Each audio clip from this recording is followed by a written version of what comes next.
Chapter 281. Lu Chen's brows furrowed, and he was a little startled for a moment. He had experienced many twists and turns in the past, so he knew quite a lot about many kinds of complex spirit herbs. However, he probably only knew how to identify their shapes, appearances, and uses. Naturally, he would not carefully remember more. He knew about the black mud lotus, but after thinking for a long time, he couldn't remember if this spirit herb would take root and germinate by itself once it was placed in water. After pondering for a moment, he tried to pull it up again. Who knew that this black mud lotus seemed to have taken root very firmly? Even with his strength, he couldn't move it. Following Lu Chen's movement, the surrounding water seemed to be shaking more and more violently. A string of bubbles kept floating up, and at the same time, there was a gurgling sound of water. This sound echoed in this unusually quiet and mysterious tree hole. It seemed a bit abrupt, and for some reason, there seemed to be some echoes. Atu suddenly raised his head, his eyes looking up, and then he let out a low roar. Lu Chen's arm that was grabbing the black mud lotus paused for a moment. He looked back at Atsu. After a moment, he let go of the black mud lotus and slowly stood up. In such a big tree hole, the echo seemed insignificant and was slowly disappearing. The water around him also slowly calmed down, and everything quickly returned to its original state. Lu Chen didn't do anything else. He just frowned and looked at the surrounding ancient tree walls. His eyes seemed to have a thoughtful look. There was no day or night in the cave, and he didn't know the rotation of the sun and moon. Lu Chen could only rely on the speed of his own recovery to roughly judge the passage of time. When the wounds on his body were basically healed, Lu Chen also discovered that the food he stored in this tree hole was almost used up. That stupid dog, known as the Holy Beast, really ate too much. It seemed that no matter what, he had to go and gamble. He hoped that his luck would be good enough when he went out. If possible, with Lu Chen's temperament, he actually didn't want to gamble this time. However, he had already explored every inch of this mysterious ancient tree hole for so many years, and there was no other way out. He stood up and walked to the side of the tree hole. The items that were originally piled up like a small hill were now only a thin layer. Lu Chen's eyes swept across and began to squat down to clean up. There were also some spirit herbs and sundries that were placed on one side, and food was placed on the other. At this time, there was movement behind him. It turned out that Atsu had also walked over. Its eyes were shining as it looked at the remaining food, and it had a greedy look. Lu Chen smiled and patted Atsu's head. He didn't seem to be angry at all. He casually pulled a few pieces of dried meat in front of Atsu, and then said, "Eat." Atsu stuck out its tongue and licked its mouth. Just as it lowered its head and was about to eat, it suddenly looked at Lu Chen and seemed to be a little embarrassed. It groaned a few times, then slowly stretched out a front foot and patted Lu Chen's hand. Lu Chen laughed and reached out his hand to hug Atsu's neck. He said, "Eat, when you are full, we will leave this place. Let's gamble and rush out, life or death will be up to fate." Woof! Atsu barked and seemed to be very happy. Then it lowered its head and began to eat. Lu Chen smiled and looked at Atsu for a while, then turned back and continued to tidy up. But after a while, he suddenly saw something lying in a corner of a tree hole. He couldn't help but be startled for a moment, then he reached out and picked it up. This was the half of the fire god's staff that he got from the barbarian tribe. It was the same as when he first got it. This half of the ancient and damaged staff was lifeless, cracked and withered. It looked like it was useless other than using it as firewood to make a stove. But of course, the truth shouldn't be like this. That day in the barbarian tribe, the various strange abilities of this fire god's staff were still clearly remembered by Lu Chen. What was more special was that this fire god's staff could faintly resonate with the strange black fire power in his body. This was the main reason why he disregarded the danger and wanted to get this wooden staff in his hands. But at this moment, the fire god's staff didn't seem to have any spiritual power. No matter how Lu Chen tried to test it these days, there was no reaction. In the end, he could only casually throw it in this corner. After all, in this ancient and mysterious tree hole, no matter how powerful the fire god's staff was, it was not as precious as a bit of food. Holding the fire god's staff and silently stroking it, Lu Chen was silent. Suddenly, his heart moved. He turned his head to look at the puddle behind him, and then walked over with large strides. In the days that he stayed in the tree hole, Lu Chen tried many ways to test the fire god's staff. Of course, he also used the black fire power in his body. But whether it was because the fire god's staff had consumed too much spiritual power, or because the black fire power in Lu Chen's body was not enough, the fire god's staff did not have any reaction. But just now, Lu Chen suddenly thought of another thing. In this ancient tree hole, there was another black fire. It was a cluster of black flames that burned under the puddle, but still did not extinguish in the water. Thinking back to that extremely dangerous scene, Lu Chen desperately dug out the black fire in his body and relied on the water of life to forcibly extend his life. In that process, most of the power of the black flame curse was in the cluster of black flames under the water. Maybe this would be of some use. Lu Chen lowered his head to look at the cluster of black flames in the water. Looking at it now, the black flame was small and quiet. It was impossible to tell how vicious and sinister it had been in the past 10 years. It had almost tortured Lu Chen to the point where he wished he was dead. Lu Chen exhaled softly and calmed his mind. Then, he took the fire god's staff and began to reach into the cluster of black flames under the water. The moment the wooden staff entered the water, the clear water wet the wood. Suddenly, 7 small whirlpools appeared in the water around the wooden staff. The water swirled in them, and the water seemed to tremble slightly. Lu Chen's eyes lit up. This kind of phenomenon had never happened before. It seemed that the fire god's staff's reaction in this puddle was indeed somewhat different. He held the fire god's staff and paused in the water for a moment. When he found that there were no more phenomena other than the few whirlpools, he began to try to continue reaching down. The fire god's staff went deeper and deeper in the water, and the surrounding water trembled more and more violently. The water in the whirlpools began to flow faster and faster. The surface of the entire puddle seemed to have faint ripples because of the violent tremors. After another moment, Lu Chen suddenly felt the fire god's staff in his hand tremble violently. A gentle spiritual power was transmitted from the wooden staff and then dissipated. And under the water, the cluster of black flames seemed to feel something. It suddenly swelled a little and began to sway back and forth. The fire god's staff was still descending, getting closer and closer to the black flames. Suddenly, a large number of bubbles of various sizes suddenly floated up. It was unknown how many times more than what Lu Chen had seen before. The transparent outer walls of each bubble reflected all kinds of shadows, but they were not the shadows of Lu Chen. In those bubbles, there was the vault of heaven and earth, all things in the world, all living beings, the passing of time, the destruction of the void, the various states of life, the joys and sorrows of separation and reunion. Thousands of worlds were only in the illusory bubbles. Just like that, they were unguarded in front of Lu Chen's eyes. The body of the fire god's staff began to heat up. The withered old would seem to suddenly be reborn. Lines and lines of spiritual power appeared on the body of the staff, forming mysterious and strange runes that slowly lit up. At the same time, there was a whistling sound in the surrounding water, and the 7 whirlpools suddenly widened several times. The water waves jumped fiercely, and some even jumped out of the water. All the bubbles rushed to the surface of the water as if they were flying, and burst, bringing along the illusory bubbles into nothingness. On the surface of the water, the cluster of black flames violently swayed for a moment. Then, it left the bottom of the water and slowly floated up towards the fire god's staff. The fire god's staff trembled incessantly.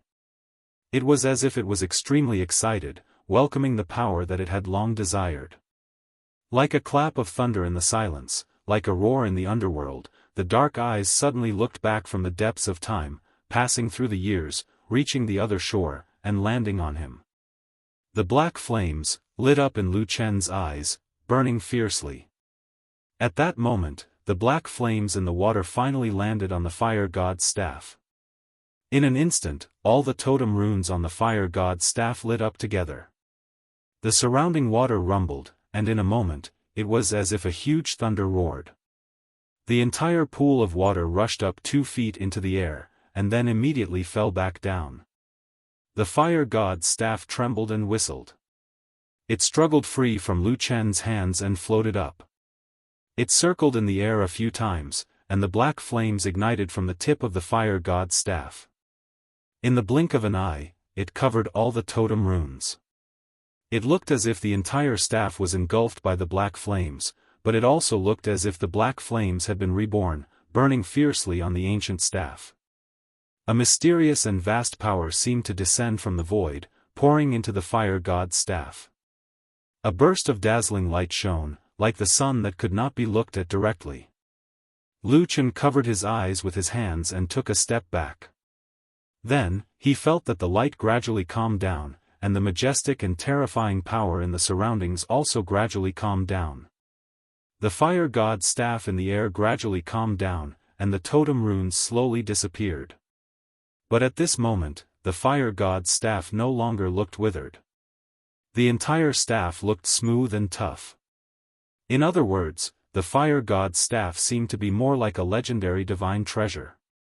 Lu Chen stretched out his hand to catch the fire god's staff. He carefully tested it, and found that there didn't seem to be anything wrong.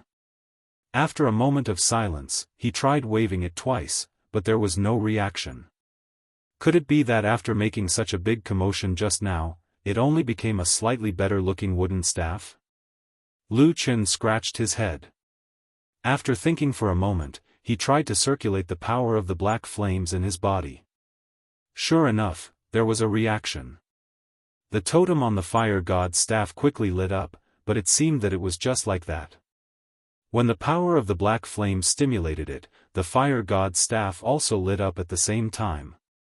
Other than that, there was no other strange phenomenon. There was neither the power to destroy heaven and earth, nor the means to kill the enemy. Lu Chen tried for a while, but it was still the same. In the end, he could only sigh, shrug his shoulders, and put it aside. Then, he turned to look at Atsu and said, "Are you full? Let's go out." Chapter 282. Most of the things could be placed in this tree hole. Anyway, the seed was in Lu Chen's chest, so it was easy to take it out. However, some self-defense items had to be carried, such as the black dagger that Lu Chen was most comfortable with. As for Atsu, its sharp fangs were its weapons, so there was no need to prepare anything. When everything was almost ready, Lu Chen threw the last bit of meat to Atsu, then patted its head and said, "Eat more, I don't know what will happen later." Atsu obediently lowered its head and began to eat. Lu Chen sat down to rest, quietly waiting for the fateful moment to arrive. Thinking back to the scene when he just escaped into the tree hole, there was a high possibility that the outside of this seed was still under the incomparably dangerous Dragon River. If that was really the case, with the double threat of the boundless river water and ferocious beasts, it was really a hopeless situation with only a slim chance of survival. However, thinking about this at this moment was useless. He could only use the phrase, "leave it to fate," to mock himself. Anyway, staying in this tree hole would only mean starving to death, so he might as well take a gamble. Lu Chen slightly shook his head, shaking off these thoughts that troubled his mind. His gaze swept across the inside of the tree hole, and saw the half of the fire god's staff lying in the corner. After fusing with the cluster of black flames in the puddle, the current fire god's staff could be said to have changed. The surface was obviously much smoother, most of the cracks had also disappeared, and in many places, the faint lines of the totem runes could even be seen. And, as long as Lu Chen held the fire god's staff and activated the power of the black flames, the fire god's staff would shine and brighten. But it was only shining and shining, other than that, it was useless. Lu Chen had tried many times, and many methods, but he could not find the trick to activate the fire god's staff's power. Especially when he was in the barbarian tribe, the strange power of the fire god's staff seemed to have completely disappeared without a trace. It could be said that this fire god's staff was one of the most inexplicable and bizarre magical weapons that Lu Chen had ever seen in his life. However, once he thought that this thing was related to the equally bizarre and ferocious black flame curse, it did not seem strange anymore. Lu Chen held the Vulcan staff in his hand and played with it for a while. After pondering for a while, he put it aside. The origin of this magic treasure was mysterious, and the power it contained was astonishing. However, he didn't know how to use it. If he brought it with him when he went out, it would be very easy for him to accidentally lose it in some dangerous situation. That would not be good. After sitting for a while, Atsu had finished eating all the meat. He licked his lips and walked over with a satisfied look, which was rare for him. Lu Chen stood up and patted Atsu's back. He took a deep breath, smiled at Atsu, and said, "Let's go." Woof. That familiar dizziness made him feel as if the world had turned upside down and the world was spinning. Everything in front of him was pitch black. It was as if he had passed through an endless starry sky, or as if he had passed through the deep sea. There was a constant roar in his ears, but he couldn't make out what exactly it was. That moment was supposed to be short, but it seemed strangely long. Lu Chen could even clearly feel his body floating and swaying, as well as the cold feeling coming from his surroundings. He subconsciously curled up his body, like a lonely child facing the dark night in fear. Then, light shone and sprinkled down. Bang! 2 bodies fell heavily to the ground. At the same time, there was a little splash. When Lu Chen woke up, his first reaction was to immediately grasp the black sword tightly and look around. Atsu, who had fallen at the same time beside him, also reacted quickly. It jumped up, bared its teeth, and looked around fiercely. It was daytime. The scorching sun hung in the sky, and the sunlight shone on the earth. There seemed to be a desolate atmosphere floating in the air. They were on the riverbank of a large river. The river water that washed ashore from time to time even wet the bottom of Lu Chen's pants. The river was a large river, and it looked extremely wide. At a glance, it was almost impossible to see the other side. This made Lu Chen subconsciously think of the dragon river that he had fallen into. Could it be that his luck was so good that the seed was actually washed ashore by the river? For a moment, Lu Chen was in a daze. After a while, he gradually came back to his senses and looked around. He saw that the riverbank he was in was filled with rocks, and the area was also very large. The rocks spread far and wide, and in the distance, there seemed to be a wasteland. As far as his eyes could see, he actually didn't see a single tree. It was the same even on this riverbank. Other than the sound of the flowing river, there was no other sound. Lu Chen slightly frowned, and a trace of vigilance flashed across his eyes. Although this land was quiet, it did not look safe. There was something strange about it. There was plenty of water on the riverbank. Logically speaking, there should be a lot of vegetation. However, not even a single blade of grass grew here, let alone any animals or monsters. The land was dead silent, as if there was no life. After a moment of silence, Lu Chen brought Atsu, who was also a little surprised, and walked a few more steps towards the riverbank. After confirming that there was no danger around, he put away the black short sword in his hand and let out a long breath.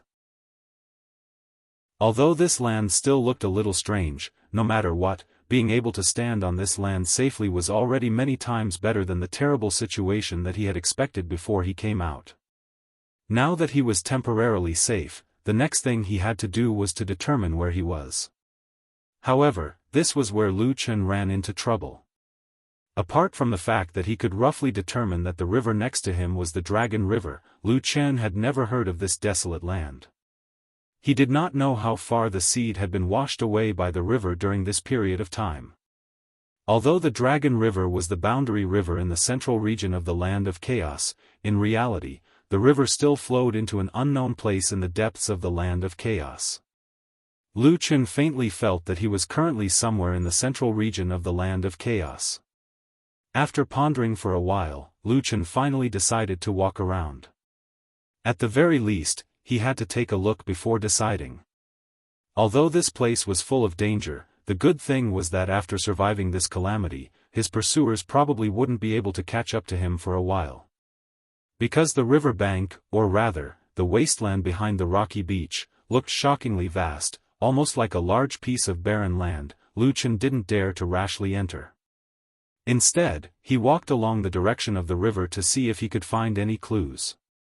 However, just as he was about to raise his chi and dash forward, he suddenly let out a muffled groan. His entire face instantly turned pale, and he directly fell to the ground. Atsu, who was standing beside Lu Chen, was shocked. He instinctively jumped away, then hurriedly ran back to Lu Chen and rubbed his head against Lu Chen's body. Lu Chen gasped for breath with an unbearable pain on his face. Beads of sweat seeped out of his forehead. After a while, his painful appearance slowly calmed down and he sat up. His face gradually revealed a trace of disbelief. Just now, when he subconsciously planned to urge the spiritual power in his body to hurry on, all the meridians in his body suddenly twisted together. All of the spiritual power seemed to have instantly gone out of control and crazily crashed into the meridians. That situation was really like being possessed by the devil. Fortunately, after the battle 10 years ago, his body's cultivation was greatly damaged. Today's spiritual power was no longer the same as it was in the past, so the damage caused wasn't too big. If it was any other Foundation establishment or Jean Dan Friar, it was very likely that they would be in danger of exploding. Lu Chen was really shocked. If he couldn't use spiritual power, he was almost no different from an ordinary person. If a slightly more powerful demonic beast came, he wouldn't have the power to protect himself. This place was completely desolate. It really was an extremely sinister place, dangerous and immeasurable. However, it was also at this time that Lu Chen's heart suddenly moved and he thought of something else. The situation just now was a little similar to the legendary deepest part of the Land of Chaos, where the 5 elemental spiritual power had reached the most chaotic and crazy place. It was said that the 5 elemental spiritual power in the deepest part of the Land of Chaos was chaotic and could not be absorbed at all. Even if one used their own spiritual power, they would immediately be affected by the outside world and suffer a backlash. It was one of the most dangerous places in the world. Lu Chen was stunned for a moment. The 5 elemental spiritual energy was so chaotic. Could it be that he wasn't in the middle of the Land of Chaos, but the most dangerous part of the Land of Chaos? Thinking of this, Lu Chen couldn't help but suck in a breath of cold air. It must be known that the center of the Land of Chaos was a place of natural danger, led by the Chaos Abyss, the spirit-shattering Sand Sea, and other dangerous places. It was a place that even a perfected Yuanian cultivator wouldn't dare to easily set foot in. With his current abilities, he might not be able to get out of this place. After standing in a daze for a moment, Lu Chen quickly calmed down. Since he was already in this situation, he could only take it one step at a time. He turned around and called out to Atsu before continuing forward. However, after taking 2 steps, he suddenly stopped and turned to look at Atsu. He said with some surprise, "Are you all right?" Atsu wagged his tail and skipped a few times beside him, looking rather pleased with himself. "Oh, I'm all right." "That's great." Lu Chen smiled and said, "Come over and carry me." With this huge black wolf as a mount, the journey was naturally much longer. As for why this place didn't affect Atsu, it was probably because it was a demonic beast and didn't have any 5 elemental spiritual power. Lu Chen didn't know the reason and couldn't be bothered to think about it. After riding Atsu for half a day, a mountain suddenly appeared in front of him. It was a tall and majestic mountain that blocked out the sun. Chapter 283. It was the tallest mountain that Lu Chen had ever seen in his life. It was even bigger than Kunlun Mountain. The mountain was still far away on the horizon, but just by looking at its tall figure, there was a terrifying aura pressing down on them. It was not a mountain, but a boundless city wall that blocked the heaven and earth. The two ends of the mountain range stretched for tens of thousands of miles, and the end could not be seen. The mountain peak was extremely tall and towered into the sky. About 1,000 feet above the ground, there was a line of snow, and above that was a vast expanse of white snow. The white clouds were misty, layer upon layer. It seemed that they were only at the middle of the mountain, and the higher mountain peaks were so high that they could not be seen. Such a magnificent spectacle was really rare in the world. Lu Chen and Atsu looked ahead and held their breath. But after coming back to his senses, Lu Chen's expression suddenly changed, and an ominous premonition suddenly flashed through his mind. Unlike the vast wasteland where not even a blade of grass grew, he had heard of this towering and exceptionally majestic mountain in the past. Legend has it that in the deepest part of the land of chaos, there was a huge mountain peak that stretched across the land. It was called the Great Snow Mountain. It was the home of the ferocious and valiant barbarian tribe. There were countless ferocious and peerless demonic beasts in the huge mountain range, and the height of the mountain was unimaginably high, reaching into the clouds. Since ancient times, it had the nickname of Pillar of Heaven and Earth. For thousands of years, no one had ever been able to cross this huge mountain. Firstly, the mountain was steep and difficult to climb, and the demonic beasts in the mountain were extremely ferocious. Once one climbed to the top, it was said that there was an extremely cold wind at the top of the mountain that was unheard of in the world. Not to mention flesh and blood, even the ancient beasts, and even the highly skilled Yuanyingzhenren could not withstand it. As a result, the Great Snow Mountain became a natural moat that separated the north and the south.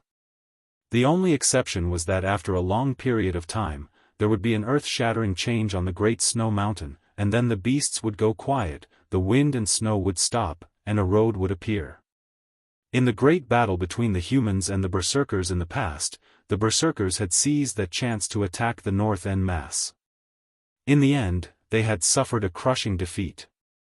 If the huge mountain in front of him was the legendary Great Snow Mountain, didn't that mean that he was no longer in the middle of the land of chaos, but in the core of the land of chaos? He might even be close to the southern wastelands. Lu Chen's expression turned ugly. If that was really the case, then the situation was much worse than he had expected. Sitting on the back of Atsu, he looked left and right. On one side was the barren wilderness, and on the other side was the seemingly smooth-flowing river. Lu Chen frowned. At the same time, he tried his best to recall all the memories he had of the Dragon River. However, no matter how he thought about it, he found that although the river was full of life, it was shrouded in mist. Most importantly, all the questions about where the river flowed to, the answer was almost the same. It turned into the depths of the chaotic lands and disappeared without a trace. His whereabouts are unknown? How could such a huge river disappear without a trace? Why couldn't he just follow the direction of the river? Why couldn't he find it? This seemingly simple question seemed to hide an unfathomable and terrifying secret. Atsu stood quietly, occasionally flicking its tail. Lu Chen pondered in silence for a while, then patted its head and said, "Let's go. No matter what, let's go ahead and take a look." Atsu raised its head and looked at the towering Great Snow Mountain in the distance. It looked at the barren wilderness illuminated by the scorching sun in the sky. Suddenly, it let out a long howl and ran with all its might. Like a black wind, it blew across the barren wilderness and the riverbank.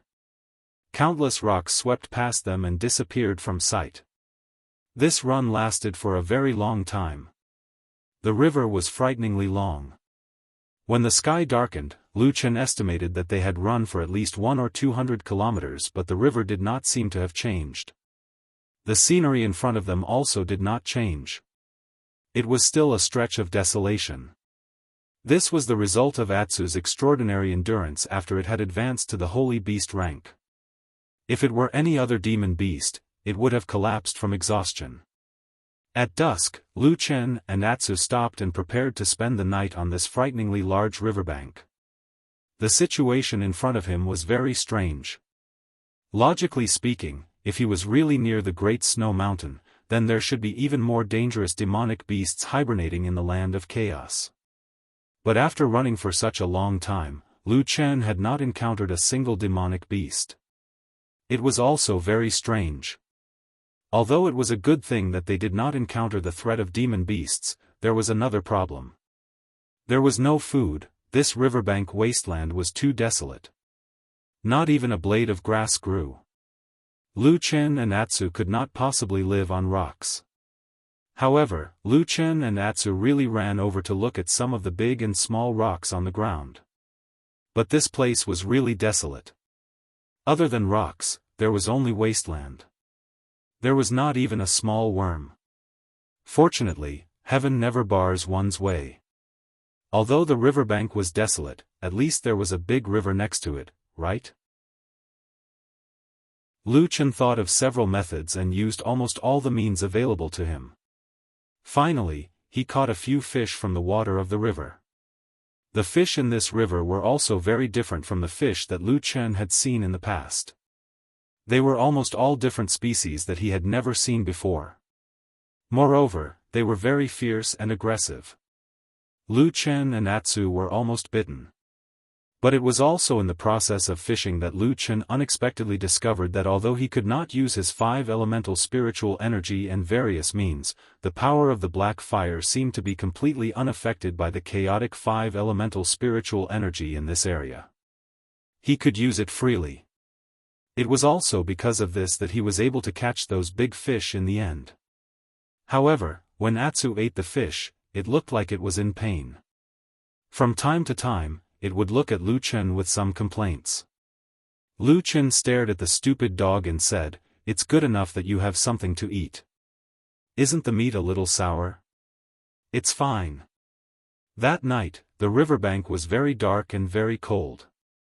Lu Chen almost didn't sleep much. Fortunately, the night passed safely. There were no dangers that only existed at night, and no monsters suddenly crawled out of the river.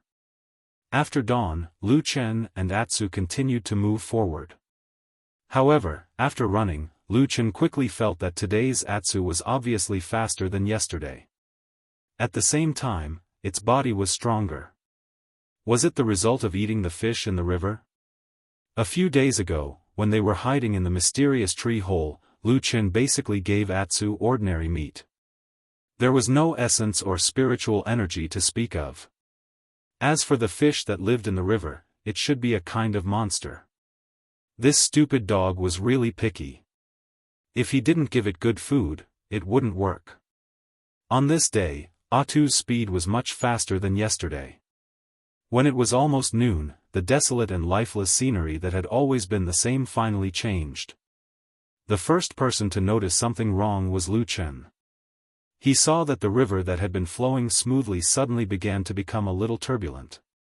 At the same time, the river seemed to be faintly narrowing.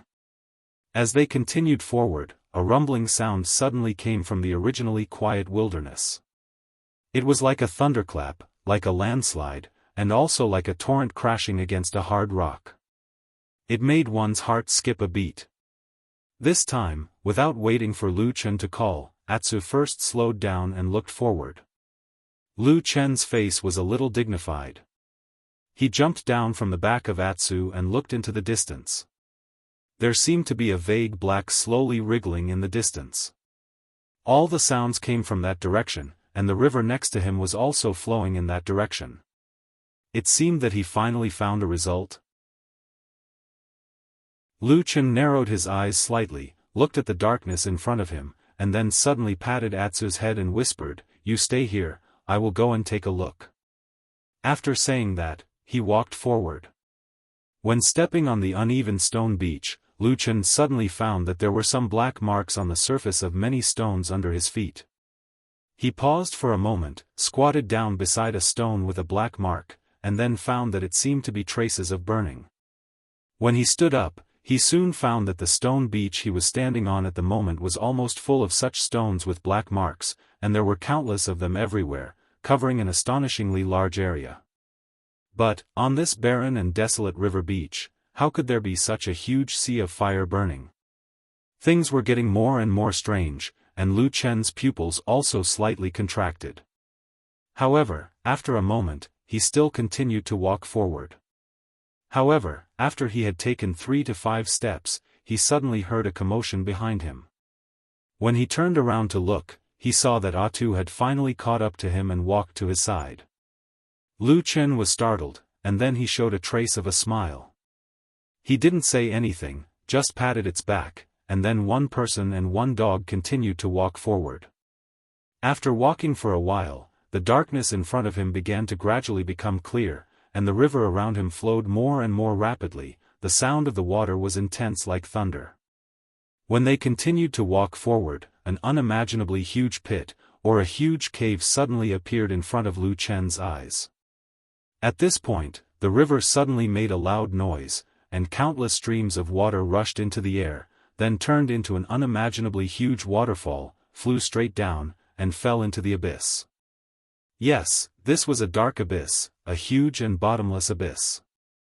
The darkness condensed under the abyss, but there were countless light spots flickering in the darkness, emitting a silver-white light, shining like stars in the dark sky. Lightning flashed and thunder rumbled incessantly in the darkness, and one could clearly see that the starlight formed a beautiful picture.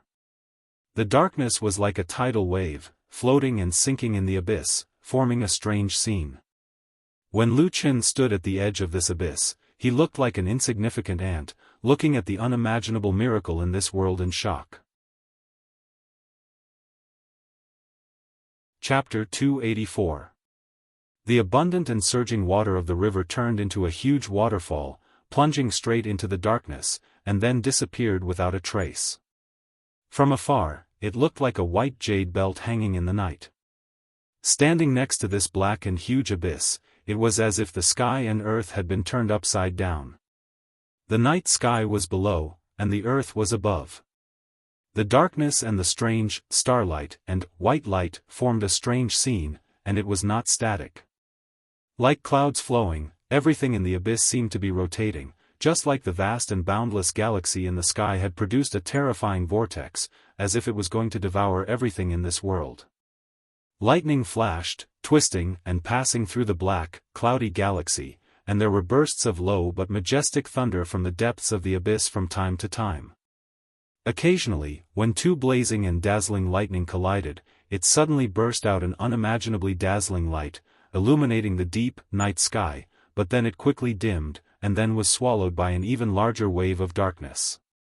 Lu Chen only felt that his throat was a little dry.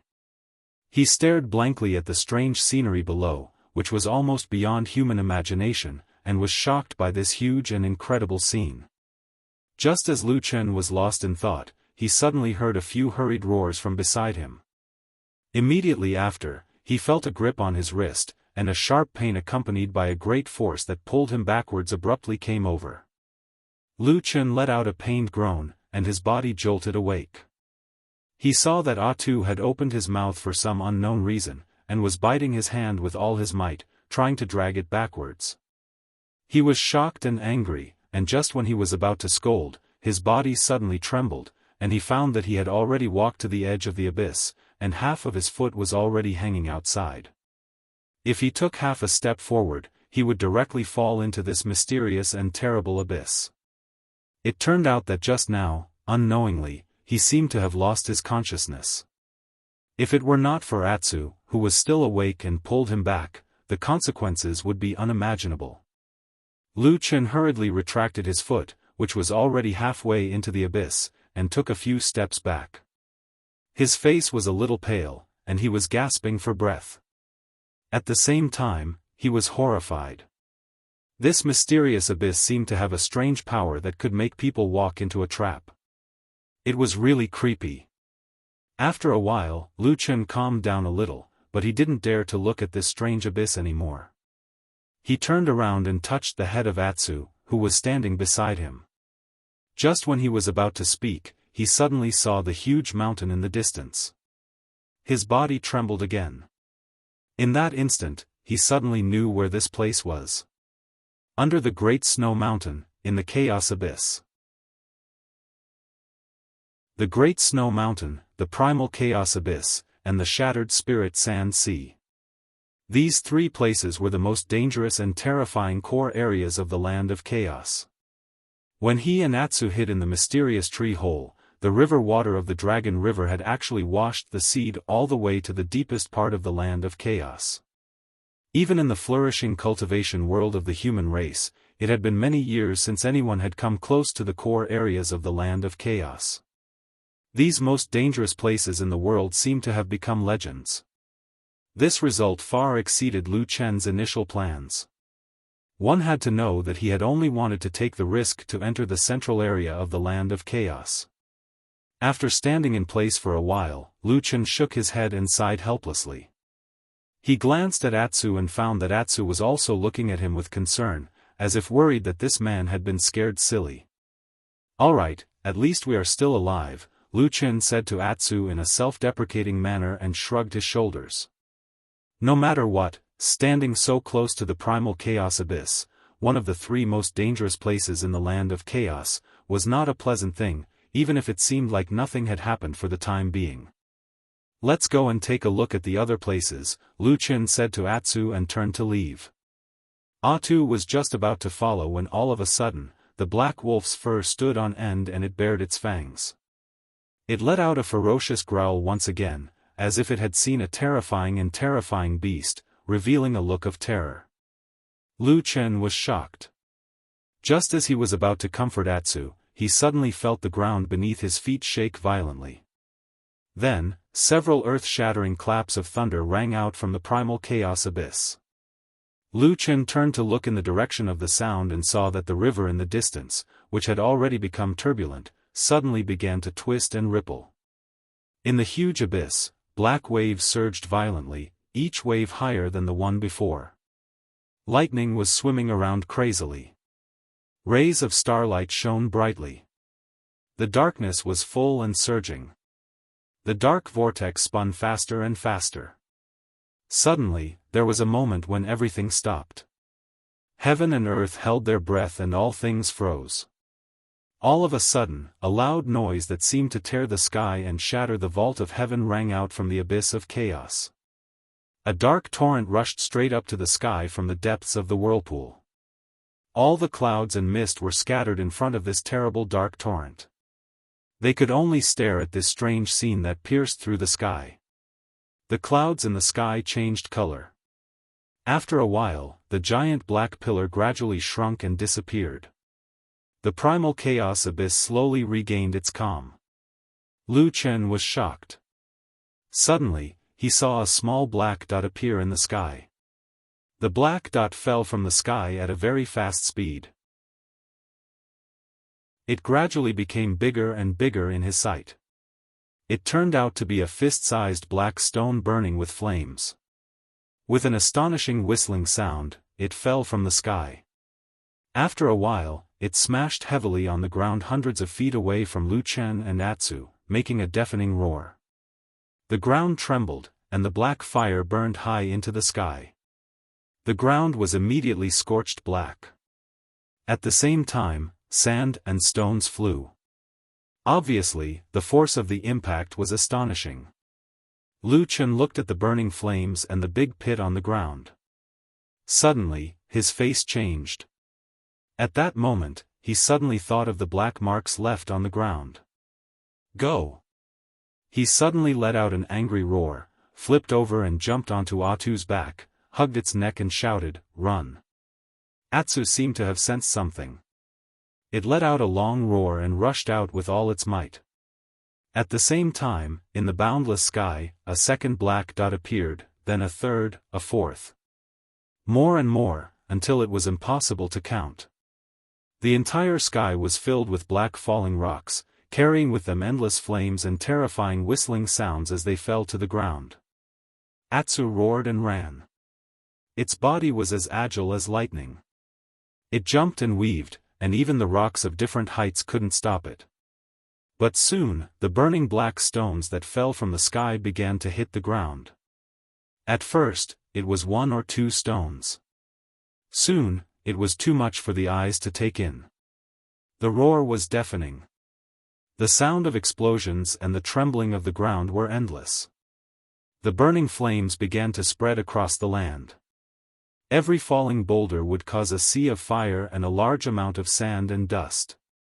Carrying Lu Chen on its back, Atsu desperately ran away in this doomsday-like scene. It passed through every narrow gap and dodged the feast of the Grim Reaper. Even if the flames burned its skin and flesh, it didn't flinch. There were many times when it was only a thin line between life and death. The terrifying rain of fire covered the land. If Atsu made the slightest mistake, it and Lu Chen would stay on this land forever. But in the end, Atsu still roared and rushed out with its body covered in flames and dust. It avoided the falling stones along the way and left the seemingly endless rain of fire behind. The thrill of the journey was indescribable. Even Lu Chen himself felt that he was in a desperate situation and couldn't escape anymore. But in the end, Atsu, the magical holy beast that was only good at escaping, exerted all its strength and finally brought him out.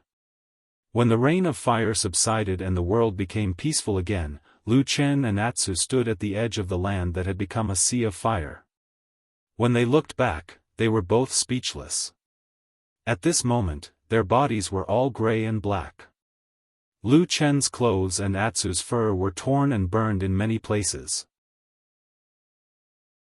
And in the place where they were just now, no living creature could survive within a radius of more than 100 miles. Lu Chen finally knew where the black marks on the stones that he saw before came from. A dangerous place like the Chaos Abyss was indeed extraordinarily terrifying. And when he looked back into the distance, a desolate and withered wasteland appeared in front of him. It was boundless. "Let's go, Atsu," he said softly. Atsu responded in a low voice. It wagged its tail and followed him into the vast and desolate distance. At that time, the sun was setting in the west. Under the setting sun, their shadows were particularly long and thin, and they were cast on the desolate and boundless desert. Chapter 285. Lu Chen and Atsu barely avoided the terrifying rain of fire from the primal chaos abyss. It could be said that they had a narrow escape from death. Without any hesitation, they left the area. They could not go to the Great Snow Mountain either. It was a dangerous place that was on par with the abyss of chaos. Even if they went there, they would most likely die. As for the remaining path, they did not have many choices. On one side was the boundless desert, while the other was to walk back along the rocky beach and look upstream of the river. After much thought, Lu Chen finally decided to turn back and walk upstream. If this river was the Longshuan River, they might have a chance of finding their way back. As for the seemingly vast wasteland, it was too easy to associate it with the broken spirit sand sea that was on par with the abyss of chaos and the Great Snow Mountain. Although Lu Chen could not be sure that it was that place, if the abyss of chaos and the Great Snow Mountain had both appeared, it would not be strange for the broken spirit sand sea to appear as well. In this strange and unpredictable region, danger lurked everywhere. If they wanted to survive, they had to be careful. Even so, Lu Chen did not have much confidence that they would be able to walk out of this dangerous place. They slowly approached the river and began to swim upstream. At the same time, Lu Chen carefully maintained a distance from the river.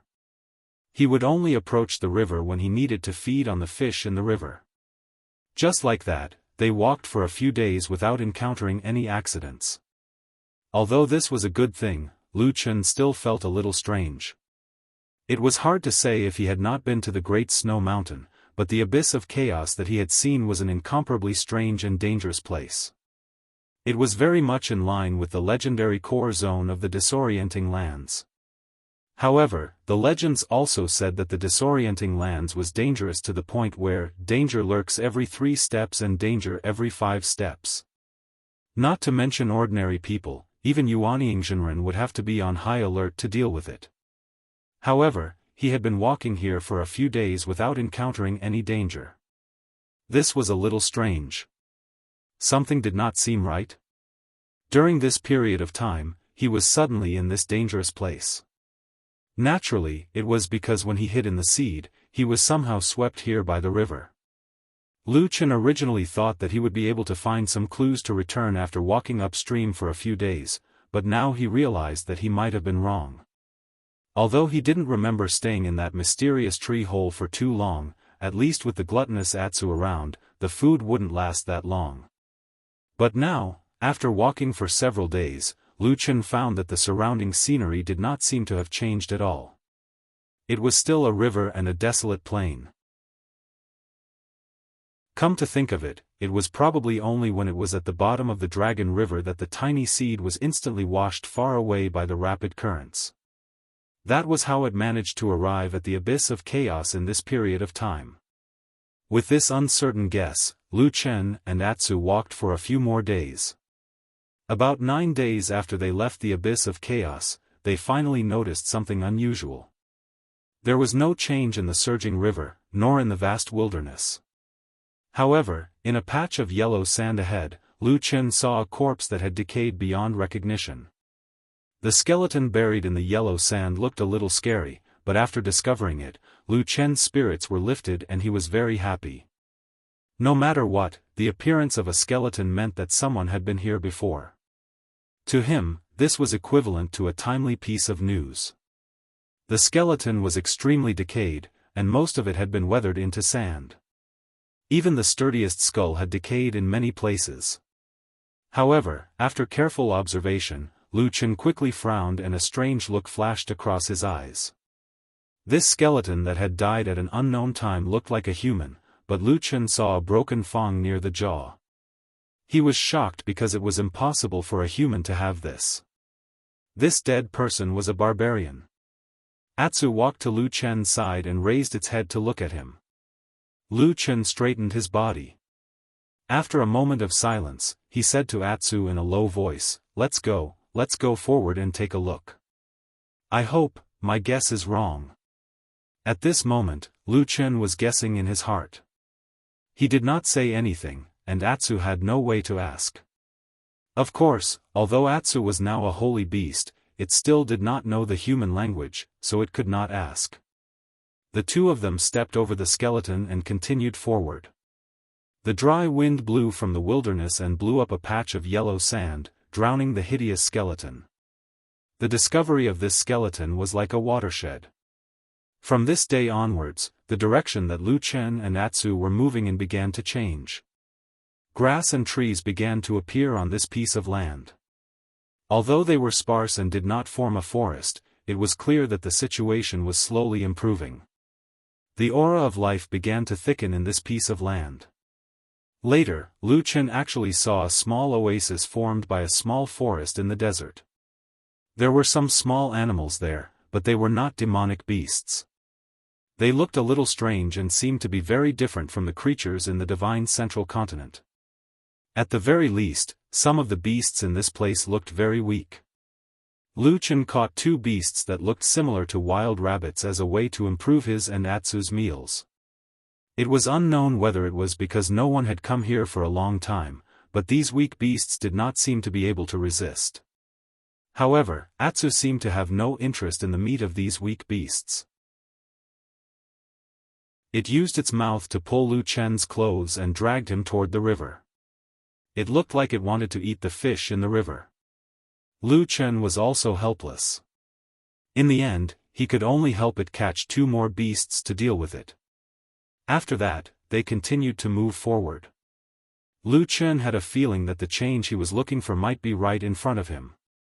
However, this change came very quickly and was also very big, so much so that Lu Chen was somewhat unprepared. On the second morning after he left the small oasis, he and Atsu were still walking upstream in a desolate wasteland when they suddenly heard a strange noise coming from the desert in the distance. The sound was unusually desolate and tragic, and the tone was boundless, as if it was recalling an ancient epic to the heavens. However, Lu Chen's expression immediately turned ugly because he felt that the voice was a little familiar. After thinking for a moment, he felt that this voice was similar to the voice of the old shaman he had heard in the battle with the barbarian tribe in the mountain ridge next to the evil Python Valley. This discovery made him look a little solemn. He informed Atsu, and then quietly ran toward the source of the sound. There was a big sand dune about 100 feet in front of them. Lu Chen and Atsu ran in that direction. As they got closer, more and more sounds came. It was like the howling of wild beasts, the blood-boiling sound of war drums, the crazy roars, and the roars seemed to be mixed with a bit of majesty. They climbed up, and then when they reached the top of the sand dune, they quietly poked their heads out. A battlefield appeared in front of them. It was a fierce battle involving hundreds of people. It was fierce and bloody, crazy and tyrannical. It was unfolding in front of them without any warning. About 100 feet below the sand dune, all the warriors on the battlefield were tall and burly barbarian warriors with tusks in their mouths. Most of them were bare-chested, and they were holding weapons made of huge stones in their hands. They were fighting in a violent manner. This battle seemed to be halfway through, and it had reached the most intense moment. Both sides were in a killing frenzy. Blood flowed everywhere, and corpses were everywhere. It was unknown how many barbarians had been decapitated, and their limbs were severed. The scene was extremely bloody. Atsu let out a low growl, and it seemed to be a little nervous. Lu Chen gently patted its head, but his expression didn't look good either. He turned his head and looked at the road they had come from, and the unusually long and wide river. He was speechless for a moment. Such a fierce battle between barbarians must be a war between two big tribes, and it was impossible for such a situation to happen in such a dangerous environment like the chaotic land. He secretly smiled bitterly, with a bit of self-mockery. He whispered to himself, "I've actually been washed to the southern wilderness." Yes, it was very likely that Lu Chen and Atsu were in the southern wilderness, where only the barbarians lived. The great snow mountain and the abyss of chaos he had seen were all real. But what was different from what he had imagined was that he and Atsu were now on the other side of the most dangerous area in the chaotic land. Perhaps, he was the first human to set foot in the southern wilderness in thousands of years? Of course, this wasn't something to be happy about. The southern barbarian territory had been separated from the chaotic lands for thousands of years, and there were almost no humans here. Moreover, if the legends were true, there were many barbarians who had the vile habit of eating human flesh. Similarly, if this was the southern wilderness, it could finally explain why the spiritual power of the five elements was so abnormal that it almost crippled Lu Chen's cultivation. On the other hand, the power of the black flame in Lu Chen's body was not damaged at all. It was probably because this power originated from this place. He smiled bitterly in his heart, and also had a headache about how to survive in the future. But with a loud roar, Lu Chen's attention was quickly drawn to the battle. He saw that at the back of one of the barbarian tribes, there seemed to be someone who was finally dissatisfied with this bloody and indecisive war.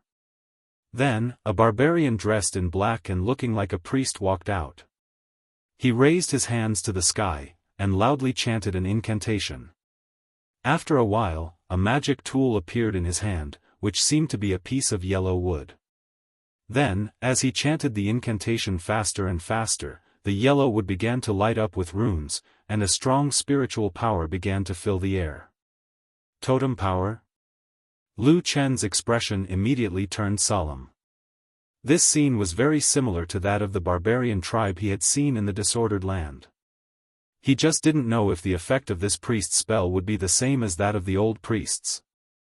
Lu Chen stared at that side, his eyes shining. Chapter 286. The ancient incantation began to reverberate in the sky above the fierce battlefield, and immediately caused a commotion among the warriors on both sides. The difference was that the warriors on the side with the priest all revealed expressions of joy, while the warriors on the other side had expressions of fear on their faces. It was hard to imagine that not long ago, these incomparably valiant barbarian warriors, who would rather die than retreat in the face of blood and slaughter, would actually be afraid of the power of the priest. It seemed that to these warriors, this strange power was more awe-inspiring than death itself. Of course, Lu Chen could not understand this inexplicable mentality. They were not even afraid of bleeding to death, and yet they were afraid of this unknown magic. Come to think of it, perhaps these barbarian warriors had been instilled with the idea that the priest's magic was unparalleled since they were young. Otherwise, it was really incomprehensible. However, at this moment, he could not care about these things, because when he saw the magic staff in the hands of the priest when he cast the spell, his heart suddenly moved. He immediately reached out to touch his chest, and in the next moment, the half of the fire god's staff appeared in his hand. From afar, he compared the half of the fire god's staff with the magic staff in the hands of the distant priest. Very quickly, Lu Chen noticed that there was a huge difference between the two. The color of the magic staff in the hands of the priest was bright, and the whole body was smooth. Many runes were directly engraved on the magic staff, and even when it was not casting a spell, it could still be seen very clearly. However, after the priest cast the spell, although the entire magic staff emitted a yellow light, and the runes also lit up, it was in the form of dots. Many of the runes did not respond, and were still dark. Those dots of light also did not show any signs of connecting. Recalling the appearance of the fire god's staff when it was stimulated by the black fire spiritual power, Lu Chen discovered that all the twisted and complicated runes on the fire god's staff had a natural feeling of blending with water. Once the fire god's staff was stimulated by the spiritual power was like a stream of water, flowing through all the runes in the blink of an eye. Every place and every rune would light up, forming an incomparably complete totem. Up until now, the fire god's staff in Lu Chen's hands was only emitting light, barely able to be used as a torch. However, Lu Chen still felt that the fire god's staff should be much stronger than the staff in the priest's hands. Perhaps, just like what the old priest of the barbarian tribe had said before his death, this was a divine weapon? The fire god's divine weapon, the fire god's choice? Lu Chen curled his lips and put down the Vulcan staff. On the other side, although the number of barbarian warriors wasn't small, but after a long time, he could see that the warriors of several different tribes had joined forces to fight together. These barbarian warriors were also very brave and valiant. But, when the leader of the barbarian warriors came out, the situation immediately became chaotic. The warriors of each tribe only listened to the leader of their tribe. So, the scene suddenly became chaotic. The stone puppet had dragged its heavy body to the front. It let out a loud roar, and kicked its huge stone foot towards the barbarian warriors. A gust of wind blew past, and a few barbarian warriors who couldn't dodge in time were kicked. Immediately, deafening screams could be heard, and a few bodies were kicked away. Blood splattered everywhere, and their bones were broken and their flesh was torn. Then, the stone puppet raised its arm, and smashed its huge fist into the crowd of barbarian warriors. Boom! The ground shook, and a few barbarian warriors who couldn't dodge in time were smashed into a pile of flesh and blood. The other barbarian warriors seemed to be scared out of their wits. They screamed madly, and retreated with all their might. It seemed that they wanted to get as far away from this inhumane stone puppet as possible. The situation instantly collapsed. Even though the leaders of the allied army were trying their best to drive their warriors away, they couldn't control the barbarian warriors who were retreating. On the opposite side, a large group of warriors were laughing wildly. They were waving their blood-stained blades, and were following the stone puppet. On the side of the allied army, everyone's faces were ashen, and despair could be seen on their faces. Some of them seemed to be extremely angry. They tore their clothes, beat their chests, and roared, why do they have a priest? Didn't the priest of the mountain spirit tribe die decades ago? Blood splattered everywhere on the bloody battlefield. Many people were bleeding and collapsing, and an even greater massacre was about to descend. Lu Chen, who was hiding behind a sand dune in the distance, didn't feel anything. He had been used to death and blood for so many years. Once he hardened his heart, he could be extremely cold. Not to mention that both sides were barbarians, so he didn't feel the slightest bit of sympathy for them. So, when one side was about to be slaughtered, he didn't feel anything. He just calmly watched for a while, and felt that he shouldn't stay here any longer. Once the battle was over, the barbarians on the winning side would definitely clean up the battlefield. At that time, if he wasn't careful and was discovered by the barbarian warriors who had just escaped from the battle, it would be a big problem. Especially the priest hiding in the depths of the battle. Although Lu Chen faintly felt that the priest's methods, especially his magic staff, were not as good as the fire god's staff that he had obtained, but the various strange witchcraft and methods of the southern border barbarians were still hard to guard against. So, he finally decided not to cause any trouble. He turned his head and called out to Atsu softly, "Let's go." Atsu wagged its tail and crawled up from the ground. Lu Chen was about to retreat down the sand dune when he found that the fire god's staff was still in his hand. At this moment, it was still slightly hot, but the light on the staff was almost gone. He shrugged his shoulders and was about to put away the fire god's staff when he suddenly found that the priest in the distance had a solemn expression on his face. His hands were twisting in the air, as if he was in the process of controlling the stone puppet. Seeing that victory was in his grasp, it was obvious that the priest's face revealed an obvious look of arrogance. Then, he looked around and saw that the barbarian warriors surrounding him were all looking at him with reverence. The way they looked at him was like that of a god. The priest was extremely pleased with himself and couldn't help but laugh out loud. He had the intention to show off. As long as I can completely make these brainless barbarians who only have a body of flesh and blood respect me, I can successfully subdue this mountain spirit tribe. When I return to the war god temple, I'm sure the few shamans will be even more satisfied with me. The priest snorted coldly and made up his mind. He grabbed the staff beside him with both hands and didn't seem to cast a spell. In the blink of an eye, a violent force flowed out from the staff and poured into the distance. The power accompanied by the blazing yellow light directly passed over the heads of the crowd and landed on the stone puppet.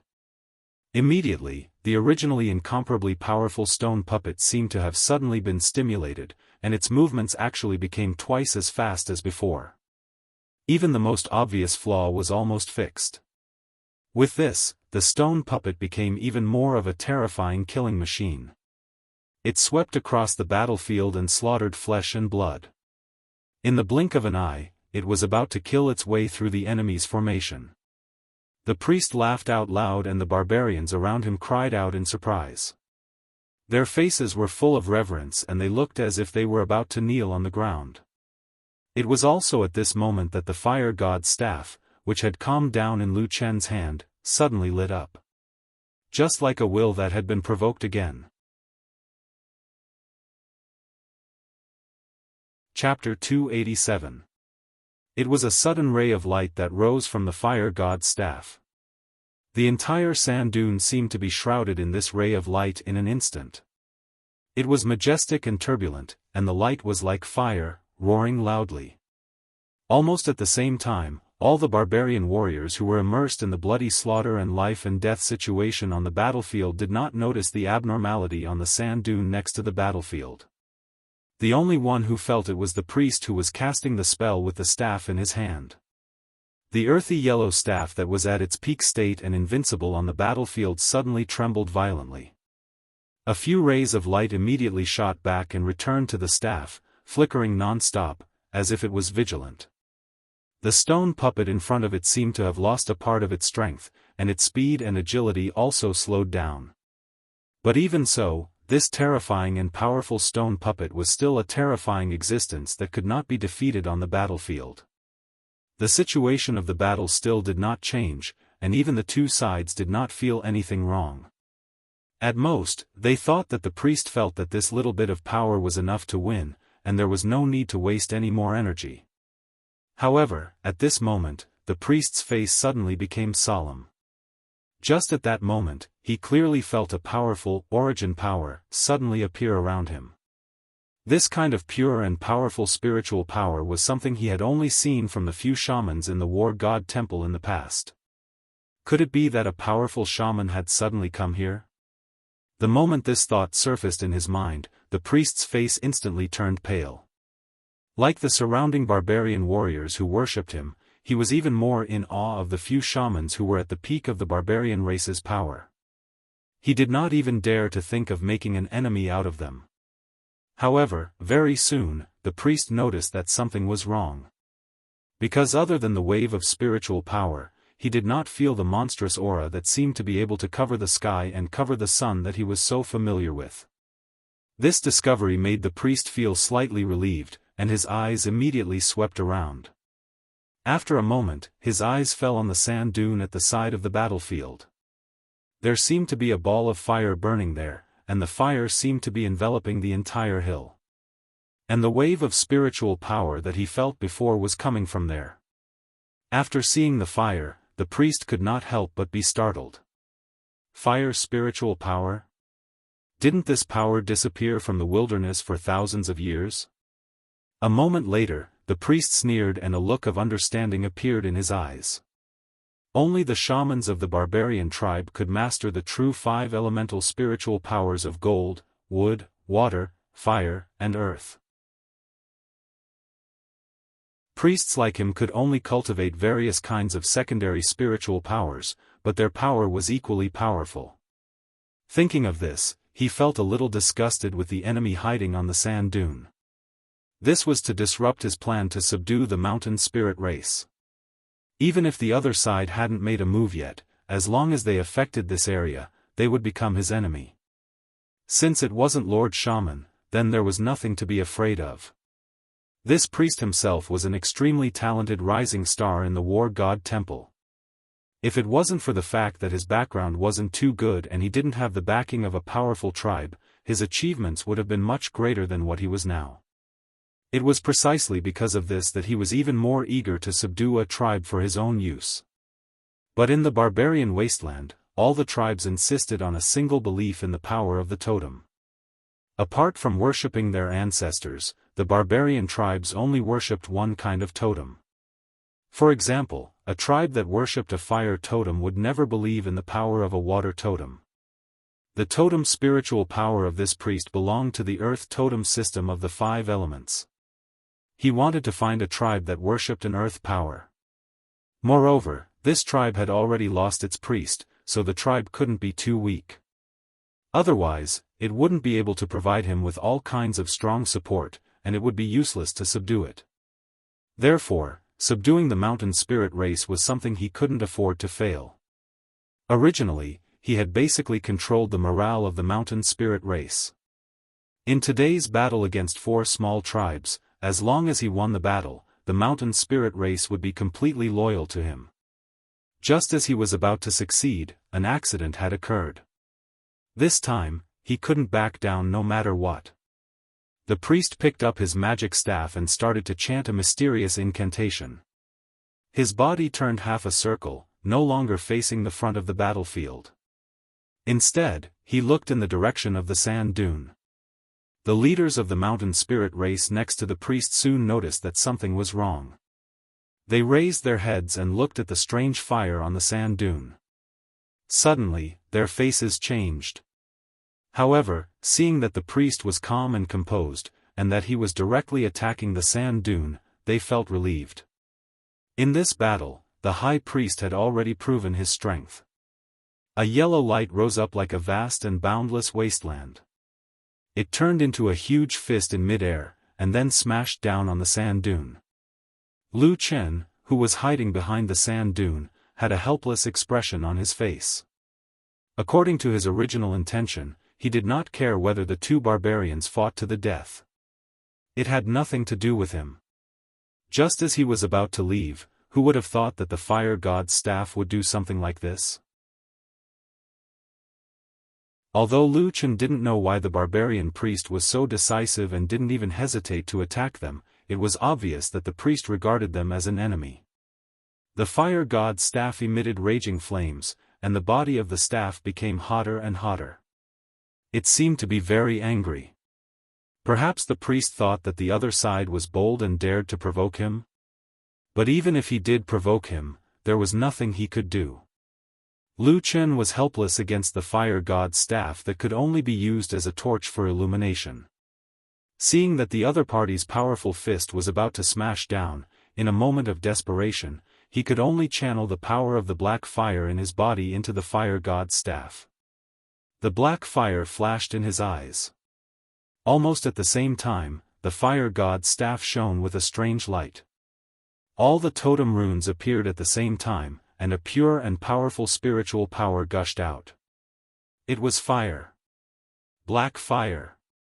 Lu Chen was so shocked that he couldn't speak for a moment. He had tried countless times in the ancient tree hole, but he couldn't activate the fire god's staff. He didn't expect that there would be a change when he used it today.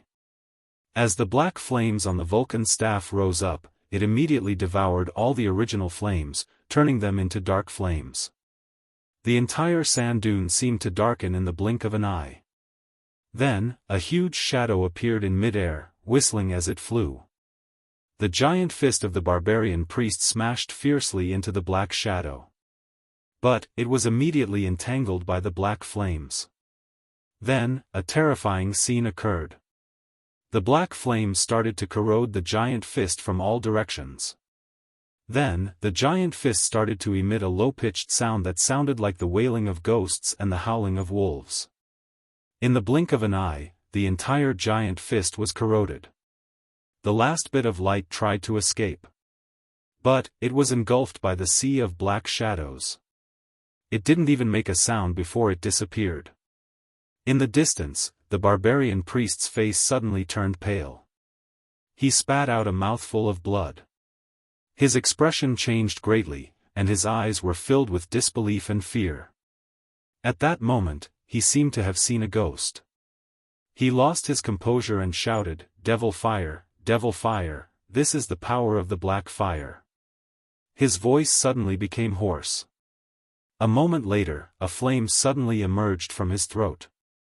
It burned crazily, and danced wildly in the black shadow. It burnt and melted his flesh. The priest screamed at the sky. He even threw away the staff in his hand. He covered his throat with both hands and fell to the ground. He started to struggle and twitch. The barbarians of the mountain spirit tribe were shocked. They were all dumbfounded. They didn't know what had happened. One of the more courageous barbarian leaders, out of respect for the priest, took the risk to help and extinguish the flames on the priest's body. But in an instant, the black flame spread from the priest's body to his own body. Ah! A shrill scream came from the mouth of the strong barbarian warrior. He was not afraid of bloodshed, but at this moment, he seemed to be suffering from an unimaginable pain. He fell to the ground, twisting and struggling with all his strength. The surrounding barbarians screamed again and again. They instantly retreated to the side, forming a large circle. They could only watch as the two people in the middle were burned to death by the strange and terrible black fire. In the end, only 2 charred skeletons were left. When the priest died in pain and madness, the stone puppet on the distant battlefield suddenly stopped moving. A moment later, this incomparably powerful killing machine seemed to have lost the support of its skeleton. All the stones and sand shattered, disintegrating into a large pile of scattered rubble, and collapsed with a loud bang. On the battlefield, there was a sudden silence. The barbarian warriors on both sides didn't seem to know what had happened. They looked at each other with their mouths agape. But then, a mournful scream came from the back of the mountain spirit tribe's camp. It resounded through the battlefield, and the situation suddenly changed. Countless mountain spirit tribe warriors looked back. They didn't know who shouted, "The priest is dead," but the crowd immediately fell into chaos. On the other hand, the morale of the allied soldiers of the few tribes was greatly boosted. A few of the leaders even seized the opportunity to roar out commands. A few of the warrior leaders even took the lead and charged into the battlefield, instantly setting off a furious counterattack. The mountain spirit tribe's side seemed to have fallen from the highest point. The whole formation trembled because of the priest's death. Then, it began to collapse. The result of relying too much on a powerful force was that when that force disappeared, they would be weaker and smaller than ordinary people. The tide of battle turned in an instant. In the blink of an eye, the front line of the Mountain Spirit Tribe's warriors had fallen. Blood splattered everywhere. Everyone turned around and fled. Behind the crowd, someone from the allied tribes suddenly roared. Fire God, the Fire God has been reborn. Chapter 288. There was no turning back in that battle. The Mountain Spirit Tribe's morale were completely shattered by the sudden death of the shaman. They were chased and slaughtered by the joint army of several tribes. Blood flowed all the way, and at least half of the Mountain Spirit Tribe's warriors were killed, and they fled in panic. The Mountain Spirit Tribe couldn't be ranked at the top among the barbarian tribes of the southern wilderness. Their overall strength was probably a little lower than the middle level. But after such a big battle, they had lost more than half of their elite warriors. It was a big blow to the Mountain Spirit Tribe's strength. If they didn't have any more opportunities or powerful talents, they would inevitably fall into the ranks of the weak tribes.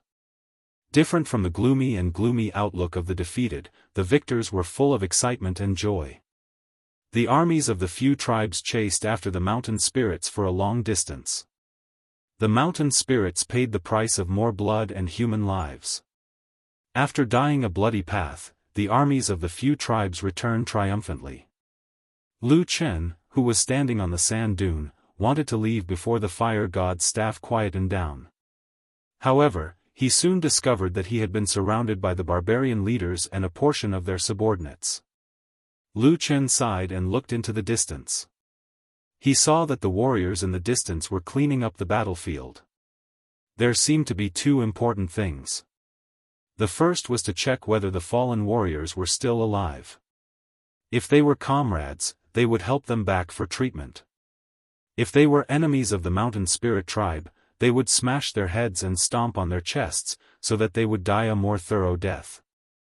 For a time, the battlefield was once again filled with blood-curdling screams, accompanied by the maniacal laughter of the victorious barbarian warriors, turning the battlefield into a bloody scene. Other than that, they were probably looting. The so-called belongings were actually the belongings of the dead, such as weapons, accessories, and even clothes. Many warriors of the Mountain Spirit Tribe were stripped naked after they died, and fell to the ground in shame and dignity. What was even more surprising was that the barbarian warriors of the other tribes, who had fought together in the bloody battle, were not only looting the dead warriors of the Mountain Spirit Tribe, but also looting the dead warriors of the other tribes, as if they had gone mad from poverty. But in this way, disputes immediately arose. Everyone wanted to rob others, but their dead brothers absolutely could not be humiliated like this. So, there was an immediate uproar on the battlefield. For a moment, many people pulled out their weapons, and the atmosphere became somewhat tense. This had alarmed the few barbarian leaders who had come to the sand dune. Fortunately, these barbarian leaders still had some brains. They turned around and ran back, kicking, cursing, and yelling. Finally, they managed to restrain their subordinates. They separated most of the barbarian warriors and slowly returned to their own camps. However, they naturally wouldn't return the things that they had snatched from the barbarian leaders. In this way, the battlefield finally quieted down, leaving only a miserable and ugly scene. Most of the barbarians seemed to be used to this kind of situation. Although they were fighting fiercely just now, they seemed to have forgotten about this matter after a while. They were happily counting their spoils of war. Those who had a lot of spoils of war were laughing loudly, while those who had a little bit of spoils of war were dejected. Compared to these useless barbarian warriors, the barbarian chiefs ran back to the sand dune. It was only now that the Vulcan staff in Lu Chen's hand had completely calmed down. It no longer glowed or heated up, and the totem patterns had completely disappeared. It looked just like a smooth staff. How did a human feel when he was surrounded by a large group of barbarians in the southern border? Lu Chen felt that he had roughly understood. He looked at the barbarians who were slowly encircling him from both sides of the sand dune. He frowned slightly, and looked left and right from time to time, thinking about how to escape. And beside him, Atsu also seemed to feel the danger. His eyes revealed an ominous glint, and he bared his fangs. A low growl came from his throat, and he stared at the enemies who were encircling him from afar. After seeing the appearance of Lu Chen, who was standing at the highest point of the sand dune, all the barbarians subconsciously stopped in their tracks. Everyone's face revealed a look of astonishment, as if they had seen something unimaginable. After a moment, someone suddenly shouted, "Human race?" After this shout, the crowd of barbarians instantly burst into an uproar. Suddenly, there was a series of ping ping pang pang sounds. It was unknown how many people instantly pulled out their weapons. They roared angrily, and it seemed that they were about to rush over and hack Lu Chen to death. Lu Chen's pupils shrank slightly. He took a step back and placed a hand on Atu's back. Just as he was about to move, the fire god's staff in his hand, which had already calmed down, suddenly flashed. A beam of flame swayed. It did not have a strong aura, but it was very obvious that it swayed towards a certain direction in the crowd of barbarians. All the barbarians suddenly froze for a moment. Their faces revealed a look of astonishment and instinctive reverence, but it seemed that the hatred in their hearts was even greater. Moreover, they did not quite believe that a human could possess such a legendary power. Therefore, they still shouted loudly, and were about to rush over and tear Lu Chen into thousands of pieces. But at this moment, suddenly, a tribe leader in the crowd of barbarians roared fiercely. He took a few steps and rushed to the front, and suddenly ran in front of Lu Chen. Lu Chen's face was stern, and a black flame flashed in his eyes. When he was about to attack, he suddenly saw that the abnormally burly barbarian leader stared at him. Especially when he saw the black flame that flashed in Lu Chen's eyes, his entire face suddenly revealed an indescribable excitement. Roar! He suddenly roared, and turned around. He held a giant axe in his hand horizontally in front of him, and like a raging beast, he stood in front of Lu Chen. Stop! This roar was like a clap of thunder, instantly resounding through the entire hill. All the barbarians were stunned, and stopped in their tracks to look at the barbarian leader. Immediately, the barbarian leader waved his giant axe and roared, "Black Fire Warriors, come here." With this order, a group of barbarian warriors that looked incomparably valiant immediately responded. From the clothes and accessories on their bodies, these barbarian warriors were all from the same tribe. With a clatter, they all stood behind the barbarian leader. Facing more barbarian warriors around them, these barbarians of the Black Fire tribe did not have the slightest hesitation. They directly pulled out their weapons behind the leader, and looked fiercely at their surroundings. There was no doubt that as long as the leader of the Black Fire tribe gave the order, these warriors of the Black Fire tribe would not hesitate to fight to the death with this group of people who were their comrades not long ago. "Huoyan, what are you doing?" A shout came from the crowd, and a moment later, 3 people walked out. They all looked like the barbarian leaders. It was also at this time that the remaining barbarian warriors seemed to have a subtle atmosphere.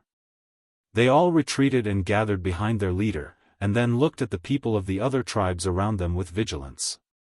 Among the 3 barbarian leaders on the left, middle, and right, the one who shouted was the one on the left. Then, the eldest barbarian leader standing in the middle also shouted, "Huoyan, we, the Black Fire, Thunder Lizard, Divine Wood, and Ghost Eye tribes, have joined hands to fight, and we are like brothers. Why are you suddenly pointing your blade at us? What do you mean?" The barbarian leader called Huoyan, who stood in front of Lu Chen, had a cold expression. He was not moved by these words at all, and only said, "This person has nothing to do with you, I want to take him away."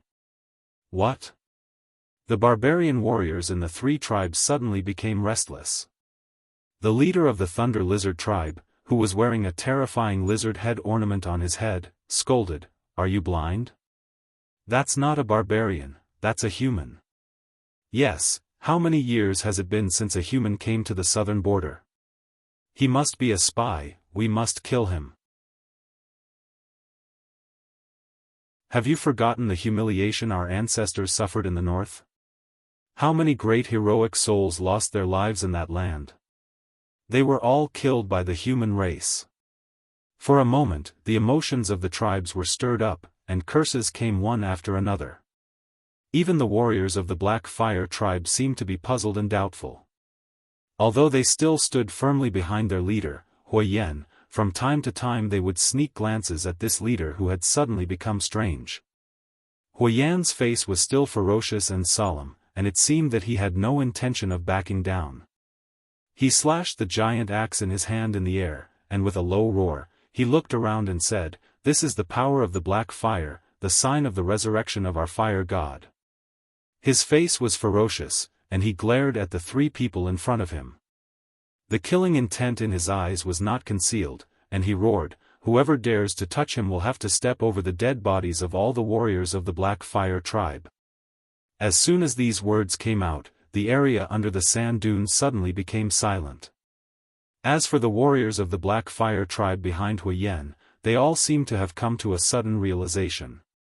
With a whoosh, they immediately surrounded Lu Chen and Black Wolf Atu.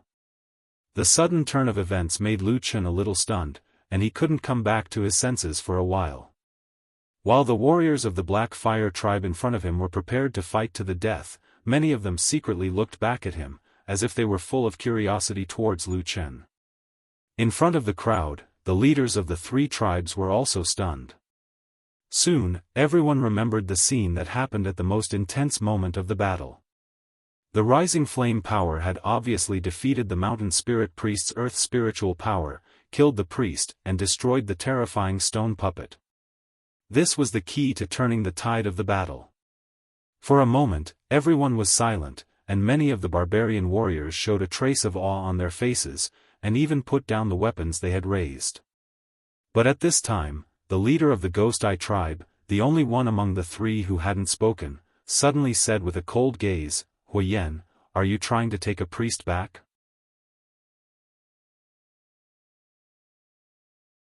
Chapter 289. Snatch a priest back? Many of the barbarians who heard Hui Yan's words did not understand. Their faces were filled with astonishment and confusion. But soon, the expressions of the two barbarian leaders who stood at the front changed drastically. Their gazes immediately landed on Lu Chen, who was standing behind Hui Yan. In the southern wilderness, for every tribe, the people who mastered the power of witchcraft were the source of the tribe's prosperity. However, there were only a very small number of people who could perceive the incomparably chaotic spiritual power and use a special method to cultivate witchcraft. These people were known as priests. And among the priests, those who stood at the peak and were able to grasp the source of the spiritual energy of the southern territory were called shamans.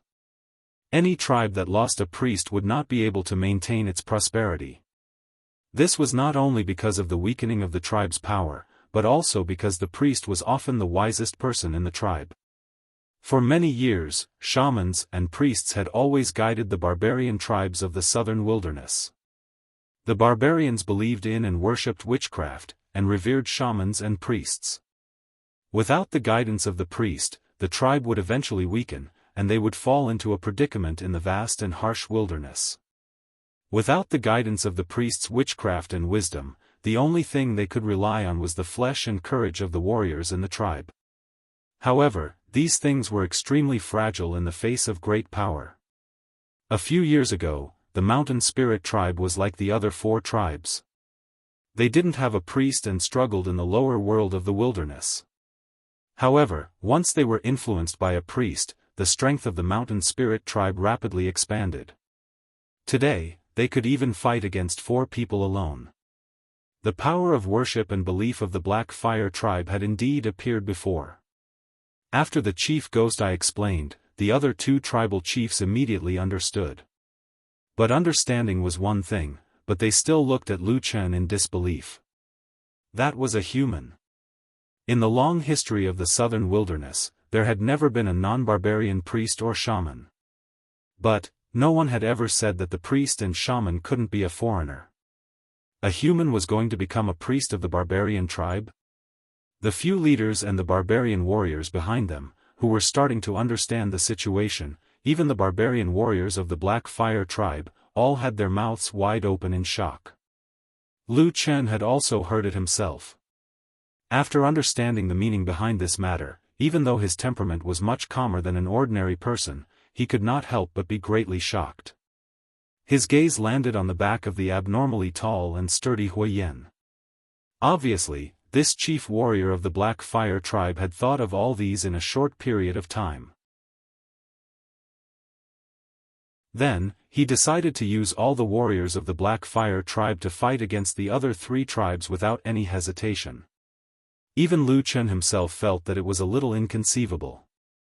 At this moment, Huiyan, who was being stared at by everyone, had a serious expression on his face. However, his expression was firm and he had no intention of backing down. He only said in a low voice, "Whether he is a priest or not, I don't know. This is up to the Black Fire tribe's chief to decide." But what appeared just now was the power of the fire god of our Black Fire tribe. No matter what, I must bring this person back. Whether he lives or dies will be decided by the chief. The other 3 tribes looked at each other, and the chiefs frowned. At the same time, the barbarian warriors seemed to have unknowingly spread out, gradually surrounding the Black Fire tribe. Huiyan's expression became even colder. He stared at the 3 chiefs and shouted, "Do you really want to fight to the death with the Black Fire tribe?" The 3 barbarian chiefs also looked hesitant. They looked at each other, then walked together and began to discuss in low voices. Actually, based on their current strength, none of the tribes had any priests. With 3 tribes against 1, the Black Fire tribe would definitely have the upper hand. But if the Black Fire tribe fought to the death, the 3 tribes would inevitably suffer some additional losses. The life of every barbarian warrior was precious. Although they could fight to the death for the tribe, as a chief, they could not easily waste the lives of the warriors under them. Otherwise, the great ancestors of the tribe would curse them, and they would forever be despised by the tribe, and their souls would never be able to return to peace. While the other 3 tribes were discussing, the atmosphere between the barbarian warriors suddenly became even more tense. Although Huiyan's attitude seemed to be abnormally firm, in fact, his forehead and back were faintly covered in cold sweat. He only felt that his heart was abnormally heavy, as if there was a huge stone pressing down on it. Although the warriors of the Black Fire tribe would not question his decision, he himself had to think more. Was it really worth it for such a human? Cough, cough, cough. Just when the atmosphere was a little stiff, Huiyan suddenly heard a light cough coming from behind him. The sound sounded a little strange. Huiyan was startled for a moment. He turned around and saw that it was Lu Chen looking at him and giving him a look. Huiyan was silent for a moment, then quietly took 2 steps back and came to Lu Chen's side. His body was considered tall and burly among the barbarian warriors. At this moment, when Lu Chen stood beside him, he looked like a child who had just grown up. Huiyan lowered his voice, his expression slightly strange and complicated. He said in a low voice, "What do you want?" Lu Chen glanced at him and said, "Tell them that as long as they let us go, they will hand over all the treasures that you have plundered." Huiyan's expression suddenly changed, and a murderous aura instantly leaked out. He could not help but take a step towards Lu Chen. Some of the warriors of the Black Fire tribe who were closer also suddenly became furious. In an instant, several weapons were pointed at Lu Chen. It seemed that there was no need for the 3 tribes to do anything. Just based on what he said just now, the people of the Black Fire tribe couldn't wait to get rid of this fraud who might have the power of their tribe's fire god. Towards the murderous aura around him, Lu Chen did not seem to feel it. His eyes only stared at Huiyan. After a moment, he said coldly, "You want the power of the priest, so you don't believe my words?" Huiyan angrily growled, these things were exchanged with the lives of my warriors. Why should I hand them over? You value this very much? Of course. Do the 3 tribes value it? Of course. Then you throw all these things to their warriors. If one tribe has more, another tribe has less, and one tribe doesn't give anything at all, what do you think the consequences will be? Huo Yan was just about to angrily speak, but suddenly, his body fiercely shook. Immediately after, his eyes slowly widened.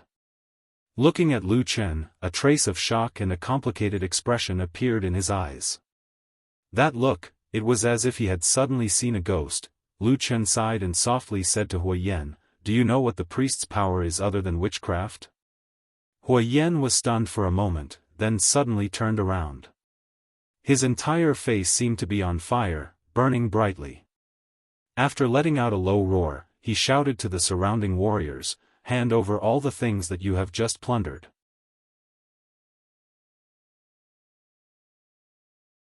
Chapter 290. Ordering the Black Fire Tribe's barbarian warriors to hand over their loot was like seeing a starving dog and ordering it to spit out the bones it had painstakingly snatched. Most of the barbarian warriors in the surroundings didn't move after hearing the shout of their leader. They all widened their eyes and looked at Huo Yan as if they were looking at a madman. At the same time, some of the Black Fire Tribe's warriors looked at Huo Yan with hostility, but not at Huo Yan, who had gone through life and death with them. Instead, they looked at Lu Chen, the instigator of all this. They clenched their weapons tightly, looking as if they wanted to hack him to death. The barbarians were strong and fierce, and most of the warriors were simple-minded. Therefore, even when facing Huo Yan, they would show a bit of dissatisfaction. But no matter what, Huo Yan was still the chief. Seeing the expressions of the people around him, he also became angry. However, there was no such thing as tactful persuasion among the barbarians, so he directly chose the most common and most direct method. Go to hell. The tall and fierce barbarian cursed loudly. He kicked a barbarian warrior who was standing closest to him. Then, he took a step forward, and used his huge palms to smash anyone he saw. If he didn't like them, he would kick them. Along the way, the barbarians were thrown off their feet. The barbarians roared and roared continuously. The other barbarians who didn't know what was going on were stunned, and looked at each other in dismay. Under the pressure of Huo Yan, all the Black Fire Tribe's warriors seemed to have become listless. With sullen faces, they obediently handed over the loot they had just obtained. In the blink of an eye, there was a huge pile of loot on the ground. Lu Chen looked at this scene from the side. He had a whole new level of respect for Huo Yan. He could tell that this person should be a person of great prestige in the Black Fire Tribe. So many fierce warriors actually didn't dare to make a sound in front of him. Not long after, almost all the loot from the Black Fire Tribe was piled up on the ground. Huo Yan's expression didn't look too good. No matter what, these bones were his own. He didn't feel good about throwing them away. Normally, he wouldn't do this even if he was beaten to death. But at this moment, things were different. As the leader of the tribe, his vision was much better than those subordinates who only knew how to fight, rob, and roar. This mysterious human possessed the power of black flames. In that instant, Huo Yan felt as if he had been blessed by his ancestors. He firmly believed that he had not done anything wrong. These things are for you. We have helped you in this battle for nothing. Let us go. Huo Yan stood in front of the pile of spoils of war. His expression was steely, and he seemed to be gnashing his teeth as he spoke. The 3 leaders on the opposite side were shocked. The other barbarian warriors in the surroundings also became restless. Their eyes were filled with greed. The southern wilderness was barren and harsh. It was a good thing to have something in one's hands, even if it was snatched from the hands of the dead. The 3 leaders didn't expect the Black Fire Tribe to make such a big concession. It should be known that in all the tribal wars in the wilderness, the most important thing was to divide the spoils of war. Everyone fought and bled, just to get more food, weapons, and other useful things. Perhaps the top few powerful tribes didn't care about these small things because they occupied the best resources in the wilderness and had the support of the terrifying shamans. But at least for the middle and lower level tribes, the things that the Black Fire tribe threw out were the fundamental reason for them to start the war. Almost everyone was tempted. The only one who was still somewhat clear-headed was the leader of the Ghost Eye tribe. But before he could object, Huiyan had already started to divide the spoils. He grabbed and threw the spoils of war directly into the crowd on the opposite side. Immediately, a large group of barbarian warriors started to fight for them. However, he didn't know if it was intentional or not, but most of the items he threw landed on the Thunder Lizard tribe, and a small portion landed on the Divine Wood tribe. As for the Ghost Eye tribe, they didn't even have a single item. Of course, this immediately aroused the dissatisfaction and public anger of the Ghost Eye tribe. Angry shouts immediately came out. The barbarian warriors of the Ghost Eye tribe looked at the excited faces of the people from the Thunder Lizard tribe and the Divine Wood tribe who got the spoils of war, and their eyes turned red. However, Huiyan's actions were extremely fast. He quickly threw out the last of the items, then waved his hand and led the rest of the Black Fire tribe to surround Lu Chen and Atu as they retreated down the sand dune. At the same time, Huiyan walked at the back, his eyes shining as he stared at those people as they slowly retreated. There was a commotion among the three tribes on the sand dune. The leader of the Ghost Eye tribe cursed and was the first to rush out. But after a few steps, he suddenly stopped and looked back. He saw that the people of the other two tribes were still standing in the same place. The people of the Divine Wood tribe looked left and right. When they saw the Thunder Lizard tribe, there was envy in their eyes, but when they saw the Ghost Eye tribe, they suddenly felt a sense of superiority. After hesitating a few times, no one moved forward. As for the Thunder Lizard tribe, so many good things suddenly appeared on the ground. Originally, they had to bleed, sweat, and even risk their lives to get them. Only an idiot would follow the idiots of the Ghost Eye tribe and risk their lives. Therefore, a large group of people from the Thunder Lizard tribe were desperately fighting for the things on the ground. It looked like a group of dogs fighting for meat and bones. They didn't even look at the people of the Ghost Eye tribe. The leader of the Ghost Eye tribe flew into a rage and cursed loudly. He looked back at the retreating people of the Black Fire tribe and the tall and fierce figure. After hesitating for a while, he finally sighed and didn't chase after them. If he chased after them now, without the help of the Thunder Lizard tribe and the Divine Wood tribe, it would be equivalent to the Ghost Eye tribe fighting against the Black Fire tribe. Not to mention the fact that the outcome was uncertain. Even if the Ghost Eye tribe won, it would be a Pyrrhic victory. At that time, they would inexplicably lose the lives of more than half of the warriors of the tribe. If they couldn't destroy the Black Fire tribe, they would definitely have a blood feud with them. Most importantly, the Black Fire tribe had already F*King thrown out most of the things they had seized. Even if the Ghost Eye tribe won this battle, they wouldn't get many benefits. How could they fight this battle? No matter how they looked at it, they were at a disadvantage. There were many barbarians in the southern wilderness who risked their lives for revenge. But if the leader of a tribe was like that, his tribe would have been destroyed long ago. The leader of the Ghost Eye tribe hadn't encountered such a depressing situation for a long time. He looked at the backs of the people of the Black Fire tribe gradually getting further and further away, and then looked at the two tribes behind him who were still gloating. The leader of the Ghost Eye tribe looked up to the sky and sighed. "Priests, those are priests," he said with a sad face, "a bunch of idiots."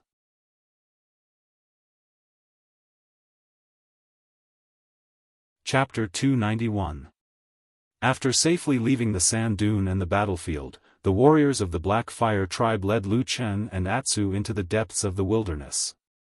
Along the way, the atmosphere of the entire team was very stiff.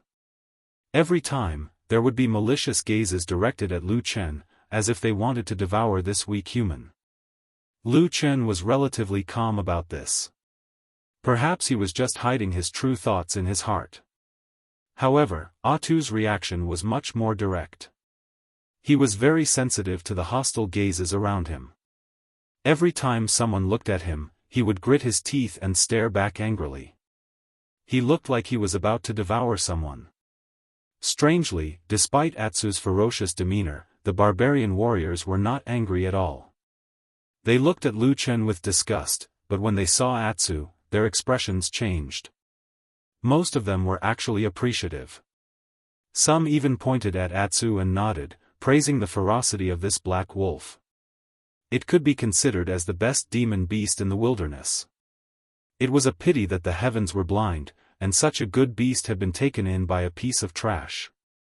While saying such contemptuous words and glancing at the disdainful gazes, everyone revealed a look of regret and pain. This caused Lu Chen to be speechless as he quietly observed the situation around him, and at the same time secretly pondering how to escape. After walking for about 2 hours, the Black Fire Tribe's team rested in a boxwood forest unique to the wilderness. This type of boxwood had a very strange appearance. At first glance, it looked very haggard, and the branches were also bare. At most, there were a few yellow leaves, and it looked like it was about to wither. But in fact, this kind of tree could survive in this desolate wilderness for thousands of years with this pitiful appearance. During this break, Huiyan and Lu Chen had a conversation. Huiyan asked about Lu Chen's background, and Lu Chen asked about where they were taking him. Huiyan was probably not used to conversing with Lu Chen in such a polite manner, especially since Lu Chen did not answer him honestly. Instead, he asked many questions in return. There were a few times when Lu Chen clearly felt that the burly and fierce barbarian had the urge to go berserk, roar, and punch and kick to increase his power. Judging from the way the surrounding barbarian warriors quietly retreated, Lu Chen's feeling seemed to be right. But for some unknown reason, Huiyan, this seemingly violent and ferocious barbarian, actually managed to suppress his violent temper in this first formal conversation with Lu Chen. Not only did he not touch a single hair on Lu Chen's head, he even answered all of Lu Chen's questions. From this, Lu Chen learned that the Black Fire Tribe was indeed a great tribe with a glorious history. In the vast wasteland of the southern border, among the countless barbarian tribes, only 7 of the strongest tribes had ever produced a supreme expert like the shaman. Without exception, all of them had mastered the most powerful source of power in the southern barbarian witchcraft. And the Black Fire Tribe was one of them. The shaman that once appeared in the Black Fire Tribe was respectfully called the Fire Shaman. When Lu Chen heard the words, Fire Shaman, his heart was filled with an indescribable feeling of absurdity. It was as if he suddenly saw fate smiling evilly at him. However, his many years as a shadow allowed him to hide this strange and indescribable feeling in his heart, not revealing it. And when Huiyan asked him about his origins, Lu Chen did not hesitate too much. He very naturally and smoothly told the barbarian leader that he was adventuring in the disorienting lands a few days ago, and accidentally found a dilapidated village in the depths of the disorienting lands. Of course, there was a barbarian village inside, and he coincidentally obtained the Vulcan staff at that time. When Lu Chen said this, he also recalled the layout of the village to Huiyan, as well as some of the totems and patterns that he remembered being drawn all over the village. When he heard this, Huiyan was so excited that he could not help but stand up. Not only him, but the surrounding warriors also gathered around, their faces filled with disbelief. Some of them were so excited that their bodies were trembling slightly. Unfortunately, Lu Chen did not give these barbarian warriors too much hope. He very definitely told them that everyone in the village had died. And in a moment of compassion, he took care of and fed the dying old shaman a few mouthfuls of water. The old shaman gave him half a wooden staff and said that it was called the Vulcan staff. He asked him to bring it back to the southern wilderness and return it to the Vulcan. Halfway through his speech, Huiyan and the surrounding barbarian warriors of the Black Fire Tribe were so excited that they could not control themselves. The original suspicion on their faces had disappeared in an instant. When they heard Lu Chen's words, especially when they heard that the old shaman still struggled to urge Lu Chen to bring the Vulcan staff back to the wilderness. The warriors of the Black Fire tribe all burst into tears. Some growled, some roared, some wailed, and some even pounded their chests, kneeled on the ground, banging their heads on the ground. They did not even realize that they were bleeding. The onlookers were all trembling, as if they had committed a grave mistake and could not control themselves. Among the crowd, even Hua Yan, who seemed to be the calmest and most composed, had tears in his eyes. His body trembled as he slowly turned to face the north. Looking at the endless land and the vast sky, he knelt on the ground with a thud and pounded his hands on the ground. He mumbled incomprehensibly, choking with sobs. Looking at the large group of barbarian warriors who were behaving strangely and weeping, Lu Chen was once again speechless. Although he did not know the history of the Black Fire tribe, but from the looks of it, it was clear that the small barbarian village that was destroyed was inextricably linked to the Black Fire tribe. As for why these barbarians were so agitated, he did not know. After a long while, the surrounding barbarian warriors slowly returned to normal. But many of them still had expressions of sadness and pain on their faces, and their eyes were red. But to be honest, with the ferocious appearance of the barbarians, at this moment, they did not look sad at all. Instead, they looked even more ferocious, like beasts with red eyes after being angered. After this torment, not only Hua Yan, but even the barbarian warriors who originally hated Lu Chen looked at Lu Chen with much friendlier eyes. There was no longer so much hostility, as if the distance between them had suddenly been shortened. But compared to the other simple-minded Black Fire tribe warriors, Hua Yan, the leader, was obviously more intelligent. In his excitement, he still remembered to ask Lu Chen, for thousands of years, no human has been able to cross the land of chaos to reach the southern wilderness. So, how did you get here? This question was not easy to answer. He definitely could not tell the truth. That seed was Lu Chen's biggest secret. Therefore, Lu Chen could only make up a story. He only said that after burying the old priest, he left the village. Not long after, he was chased by ferocious beasts and fell into the terrifying Dragon River. In the middle of it, he encountered an even more ferocious and unimaginably terrifying giant beast in the river, and was knocked unconscious. He thought that he would definitely die, but before he fainted, he vaguely felt that half of the fire god's staff suddenly lit up, and a mysterious light enveloped his whole body. After that, he did not know, when he woke up, he was already in the southern wilderness. What happened next was that he accidentally saw the battle between the four tribes. There were many flaws in this story, but to the Black Fire tribe, it was surprisingly effective. They almost immediately believed it without a doubt. With Hua Yan as the leader, the barbarian warriors immediately knelt down, and then made a strange but solemn salute to the sky, loudly praising the supreme glory and power of the fire god. Lu Chen stood at the side and silently looked at this tribe that believed in the fire god. Suddenly, he thought of the fanatics of the Three Realms demonic cult that he had seen in the vast land of the Divine Land. Although the races were different and the things that they believed in were completely different, at this moment, in Lu Chen's mind, their figures actually overlapped. In this life, Lu Chen had never believed in any gods. If he did not have such an unwavering belief, he would have long collapsed in the demonic cult. At this moment, he naturally had no respect for the so-called fire god. He just subconsciously felt that it was a little strange. At the same time, since he came to the southern wilderness, it seemed that everything was too coincidental.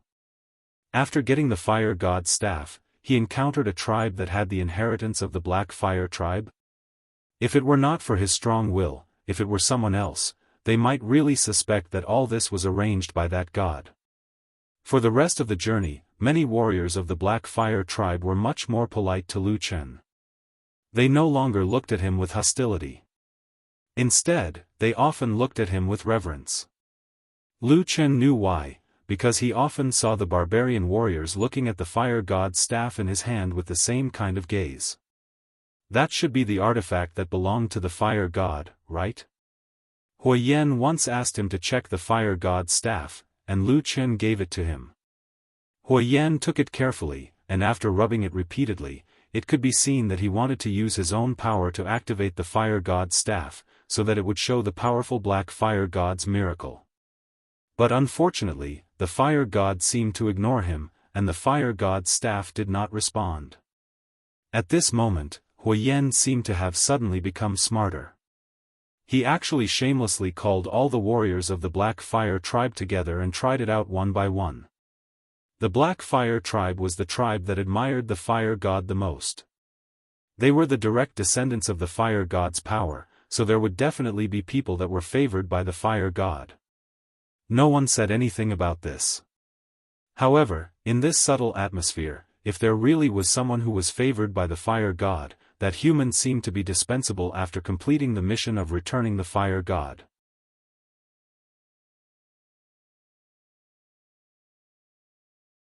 Chapter 292. Gods were aloof, temperamental, unpredictable, mysterious, and ethereal. For so many years, gods that almost no one had ever seen were said to have the greatest requirement for their worshippers to be obedient. As long as they were obedient, there was no need to guess the actions of the gods. Because you would never guess.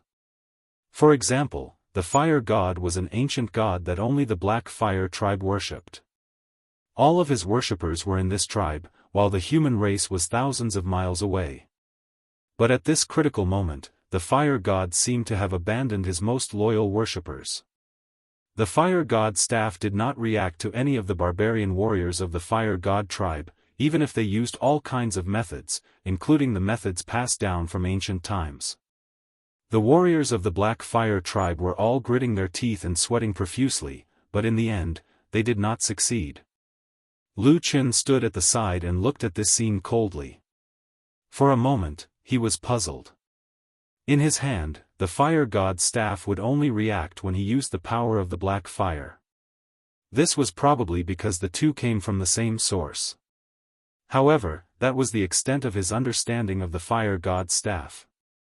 Looking at the sorry state of the Black Fire tribe warriors, he started to have more doubts about the fire god. A god didn't believe in his own believers and people, and instead favored an unrelated person? This matter really didn't make sense no matter how he explained it. After a while, Huiyan walked over awkwardly and returned the fire god's staff to Lu Chen. Lu Chen thought for a moment, but did not take it. Instead, he said to him, "You should be able to tell that I am not a priest." Huiyan was startled, and his face turned serious. He said in a low voice, "Why?" Lu Chen pointed at the fire god's staff and said, "If this fire god's staff is a treasure of your tribe, then you can take it back. There is no need to give it to me." Huiyan didn't expect Lu Chen to say this and was momentarily stunned. He heard Lu Chen continue, "I've already told you what happened before. Although I don't know why the fire god you mentioned chose me, since I've returned the fire god's staff to you, I think I've completed my mission." He looked at Huiyan and calmly said, "Take this treasure back." "I don't want it." "Then, I'll leave this place myself." "What do you think?" Huiyan's expression changed. Some of the barbarian warriors nearby who heard their conversation were also stunned. However, after pondering silently for a moment, Huiyan looked around at the barbarian warriors and shook his head. He stuffed the fire god's staff into Lu Chen's hands and said, "This won't do. Since the fire god has chosen you, he must have his reasons." As he spoke, he turned to the surrounding Black Fire warriors and said loudly, "I've thought about it. The reason why we were unable to reignite the fire god's staff is because we committed a huge mistake in the past. The fire god still wants to punish us." "Who?" There was a commotion among the warriors, but when Lu Chen looked over, many of them had a look of sudden understanding and nodded their heads, as if they had been woken up by Huiyan's words. Then, when they looked at Lu Chen's side again, their faces were filled with respect. It really seemed like they were looking at a priest. Lu Chen felt somewhat helpless. Just as he was about to say something, Hui Yan had already turned around and pulled Lu Chen back without batting an eyelid. Lu Chen understood and followed him to a secluded area where there were fewer people. Hui Yan said in a low voice, Lu Chen, I don't care about your background or identity. But you can clearly see the current situation. Since you're here, follow me back to the tribe. At the very least, you have to meet our tribe leader. When that time comes, we'll listen to the tribe leader's decision. Tribe leader? Lu Chen frowned. Hui Yan nodded his head in response. Then, he slowed down and said in a low voice, You're after all a human, not a barbarian. In this southern wilderness, only our Black Fire tribe has no enmity towards you and can protect you a little. If you leave, once people from other tribes see you, there will immediately be a bloodbath. Unless you leave the wilderness, otherwise, there will be no end. He looked at Lu Chen and said, Even if you have some ability, but if this goes on, there will be a day when you can't hold on. Lu Chen was silent, but in his heart, he had to admit that this seemingly rough and fierce barbarian's words were indeed very reasonable. The way back was blocked by the great snow mountain and the abyss of primal chaos. The great river of the Dragon River was even more dangerous. With his current ability, it was impossible for him to cross it. Not to mention that apart from the strange black fire in his body, his original Dao techniques and divine arts were almost completely crippled due to the chaos of the 5 elemental spiritual energies. Therefore, after thinking for a long time, Lu Chen sighed and nodded, all right. The Black Fire tribe's location was not too far from them. They arrived at the tribe's location in the evening.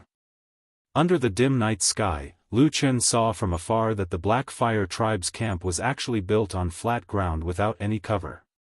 There were some stones piled up around it as a wall, which could barely be considered as a defense. But looking at the height of the stone wall, it was estimated that it could only defend against some small beasts passing by in the wilderness. If there were really enemies, it would be useless. They could only rely on the tribe's warriors to fight with their flesh and blood.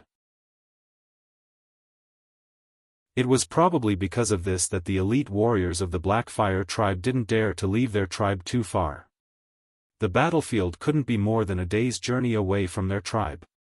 They were afraid that if something happened to the tribe, it would be too late for them to rush back. Probably hearing the movements of the Black Fire tribe's warriors returning, there was a sudden commotion in the originally quiet Black Fire tribe. Then, many barbarians ran out and welcomed them. Suddenly, there were cheers and shouts at the entrance of the camp. Many women and children who stayed behind to guard the camp finally saw the people they wanted to see after being on tenterhooks for a long time. For a moment, there were all kinds of hugs and laughter, showing that even the fierce and barbaric barbarians had a human side. In this process, Lu Chen suddenly realized something that he had neglected before. Everyone was smiling. Until he walked into the camp, he did not see anyone crying or wailing in sorrow. At most, there were people who were injured and were asked about their well-being. This meant that in that fierce battle, the warriors of the Black Fire tribe seemed to have not suffered any losses, and actually managed to escape unscathed. For a moment, Lu Chen could not help but look at the tribal warriors in a new light.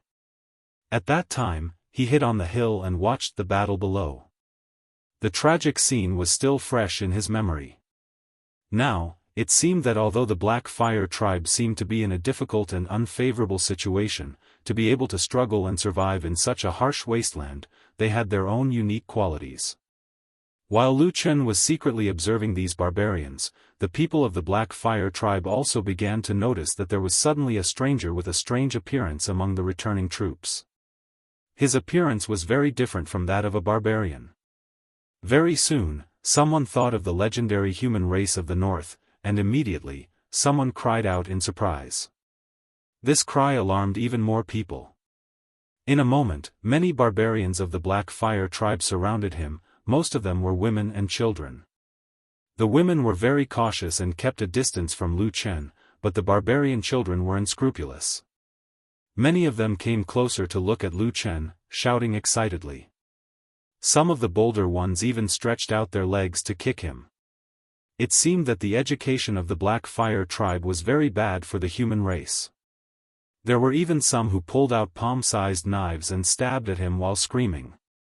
This behavior immediately shocked the barbarian warriors who escorted Lu Chen back.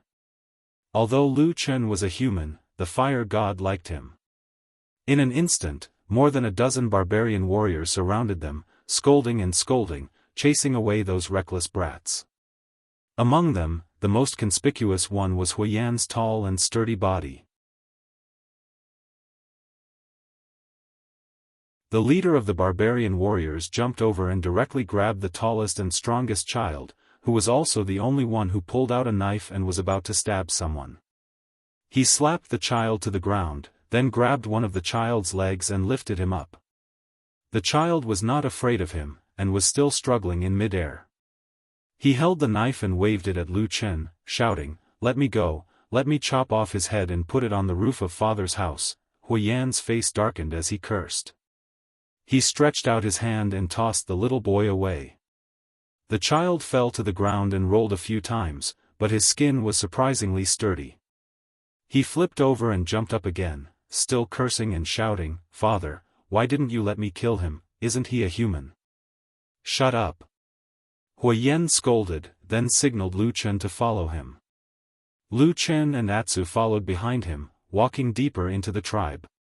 At this moment, when everyone saw this scene, they naturally knew that Lu Chen's identity was somewhat different from others, so they did not say anything. Only the child still looked very fierce, staring at Lu Chen with an unconvinced expression. When they walked past the child, Lu Chen glanced at him, and saw that the child was still trying his best to show a fierce expression, glaring at him fiercely. He could not help but laugh, and said to Huiyan, "Your son?" Huiyan coughed and said, an idiot."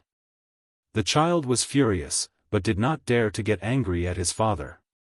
Instead, he pointed at Lu Chen and shouted, "I'm not an idiot, let me fight him one-on-one. Watch me chop off his head and put it on father's, shut up." Huiyan's nose was almost crooked from anger, and he said angrily, "The others are all fine, only you keep shouting, what are you doing?" At this moment, they came to the front of a large stone house, and a slightly hunched figure walked out from the dark house. The child immediately seemed to have met his savior, jumping over and grabbing that person's hand, shouting, "Grandpa, Grandpa, look at father, he won't let me kill this hateful human."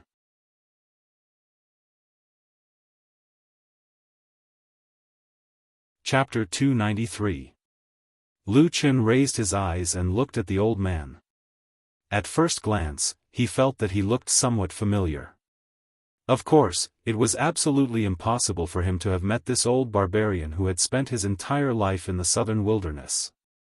After carefully sizing him up for a moment, Lu Chen knew where that strange feeling came from. From the outline of his face, the old barbarian's facial features were somewhat similar to Huiyan's.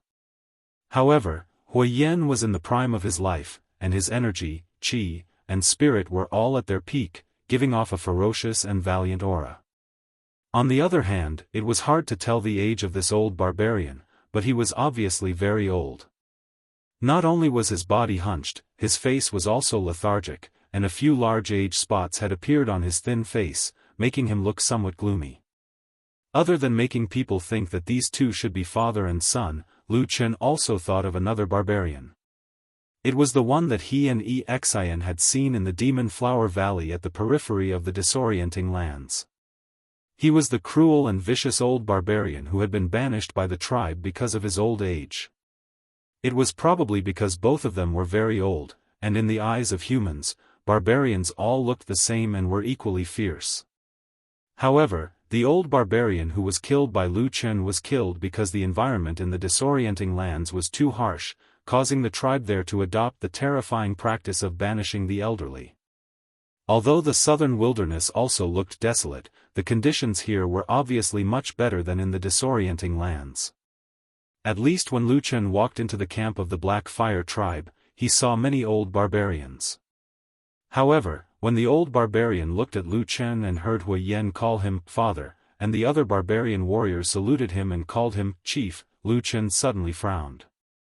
The old chief of the Black Fire tribe had a very heavy aura of lethargy. Even the dying old priest of the barbarian tribe in the disorienting lands looked more spirited than him. Human. Although the old barbarian looked very old, when his grandson grabbed his hand, he still showed a happy and gratified smile. However, after listening to the boy's complaint, the old barbarian raised his head and looked at Lu Chen. His expression immediately changed, and a look of shock appeared on his face as he let out a cry. Hui Yan, who was at the side, walked forward and whispered a few words into the old tribe leader's ear. The old barbarian was startled for a moment, but it seemed that he valued Hui Yan's son very much. After hesitating for a moment, he nodded and agreed. After that, the old barbarian turned around and walked back to his stone house. Hui Yan waved his hand at Lu Chen, indicating for him to enter with him. Lu Chen nodded his head and followed behind. Atsu followed behind him, but at the entrance, Hui Yan glanced at the gigantic black wolf demonic beast and said to Lu Chen, "Let it wait outside." Lu Chen hesitated for a moment, but still agreed. He rubbed Atsu's head and said, "Wait for me at the entrance, I'll come out in a moment." Atsu glanced at him, wagged its tail, and squatted down at the entrance. Then, Lu Chen and Hui Yan walked in. As soon as the figures of these people disappeared, the atmosphere in the Black Fire tribe became much more relaxed. Some of the relatives who had reunited with each other returned home, some stood together and laughed. Most of the children in the tribe were running around, showing a little bit of a happy atmosphere. Atsu looked at this unfamiliar place in boredom. Suddenly, a figure flashed in front of it. It was the boy who had spoken the loudest just now, Hui Yan's son. He stood in front of it with a scrutinizing look on his face. He looked at this gigantic demonic beast, which was rarely seen in the wilderness, with a hint of curiosity and passion in his eyes. Atu snorted and barked a few times. He lifted his head warily and looked at the young berserker.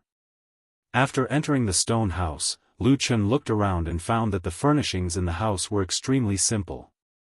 There was a wooden bed, a stone cabinet, and a piece of animal skin. That seemed to be all. In the middle of the house, there was a pit. There were a few charcoal fires burning in the pit, and 3 wooden supports were propped up on top of it. A black clay pot hung from it. From time to time, there would be a crackling sound coming from the pot. It was unknown what was being burned. This was the place where the tribe leader lived, but it was already so simple. It was easy to imagine the situation in other places. It seemed that the Black Fire tribe was not in a good situation. However, neither the old barbarian tribe leader nor Hui Yan had any reaction to this. They were probably used to it. After entering the house, the old tribe leader sat down at one end of the fire pit. Hui Yan let Lu Chen sit on the other side, and then he knelt down beside the old tribe leader. He began to tell the tribe leader, who was also his father, in detail about the beginning and process of this matter. During this time, he even motioned to Lu Chen and asked for the fire god's staff, handing it over to the old tribe leader for him to see. Lu Chen was silent, but his eyes were secretly observing the 2 barbarians. From their conversation, he found out that the old tribe leader was called Fire Tiger. An old and ferocious tiger. As the old fire tiger listened to his son Hui Yan's narration, his gaze occasionally swept past Lu Chen's face, and then looked at the fire god's staff in his hand. At this time, it was difficult to see any special emotions in his expression. Apart from the reverence that came from the bottom of his heart, there was also a reverence towards the legendary fire god. As Hui Yan continued to narrate, there was a faint trace of excitement on his face. This was because he had already begun to talk about the most important matter. He believed that Lu Chen was favored by the fire god, and that the fire god must have bestowed a gift to the Black Fire tribe. Therefore, he was the priest that the Black Fire tribe had dreamed of for many years. As long as they had a priest, the Black Fire tribe that had been weak for many years would have hoped to rise again. At this point, Hui Yan's voice even began to tremble. It was obvious that to him, this goal was the most important matter that he had thought about day and night. Compared to the excitement of his young and strong son, Huiyan's expression was much calmer than his gratitude towards the fire god's gift. Perhaps it was because he had lived for a long time, but his thoughts were heavier. When he looked at Lu Chen, there was a heavy suspicion in his eyes. Lu Chen could see this, but it didn't matter. He had never really thought of becoming this priest of the Black Fire tribe. He wouldn't do it, and he didn't want to do it. At this moment, Lu Chen couldn't wait for the Fire Tiger tribe leader to give the order to chase him out. This way, everyone would have less trouble. When Huiyan finally finished telling his father about the course of events and his lofty aspirations, the aged Fire Tiger pondered silently for a long time. He did not agree, nor did he object. Instead, he suddenly opened his mouth to ask Lu Chen, "Do you have anything to say?" Lu Chen glanced at him and sneered in his heart, but his expression did not change.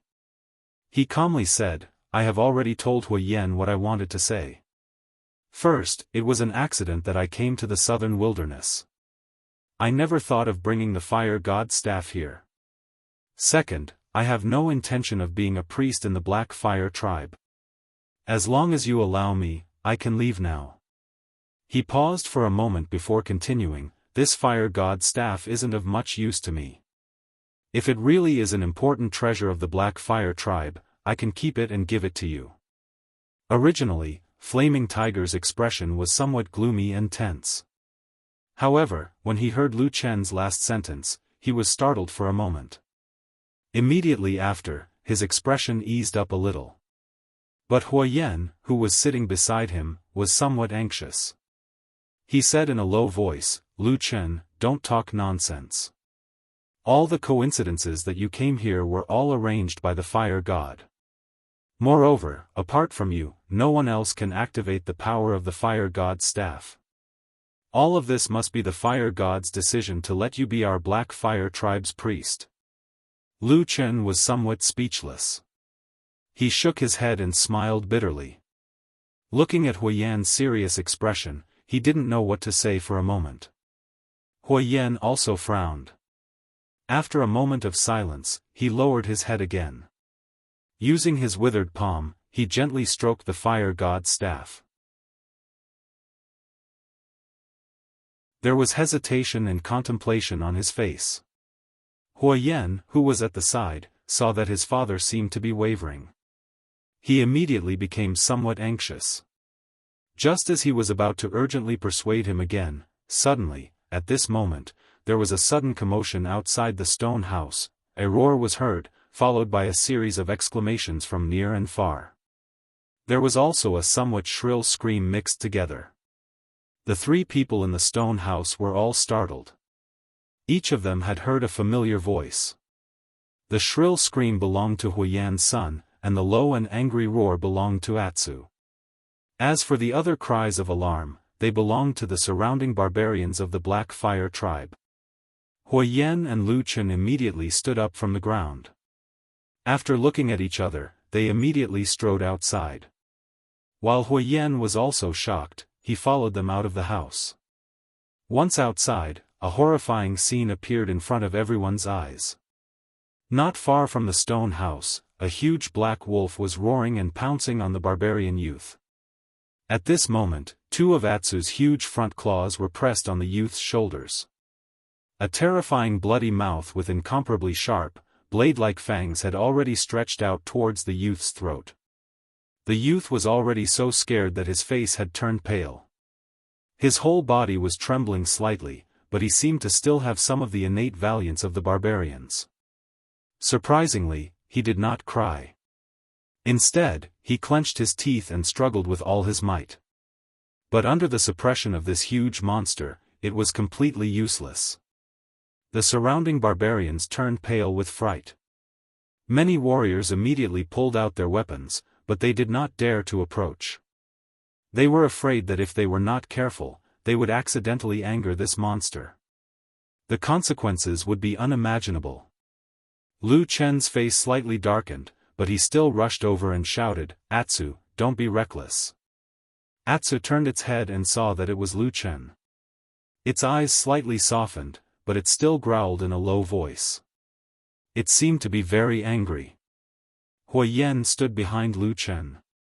His face was a little anxious, but he did not dare to act rashly. He could only watch as Lu Chen held Atsu's head and slowly comforted it. When Atsu calmed down, Hui Yan's face regained some calmness. He said in a low voice, "Let go of the child first." You're tuning in to the Unparalleled Sword Will YouTube channel. Don't forget to subscribe and join us on this journey to catch the most captivating stories.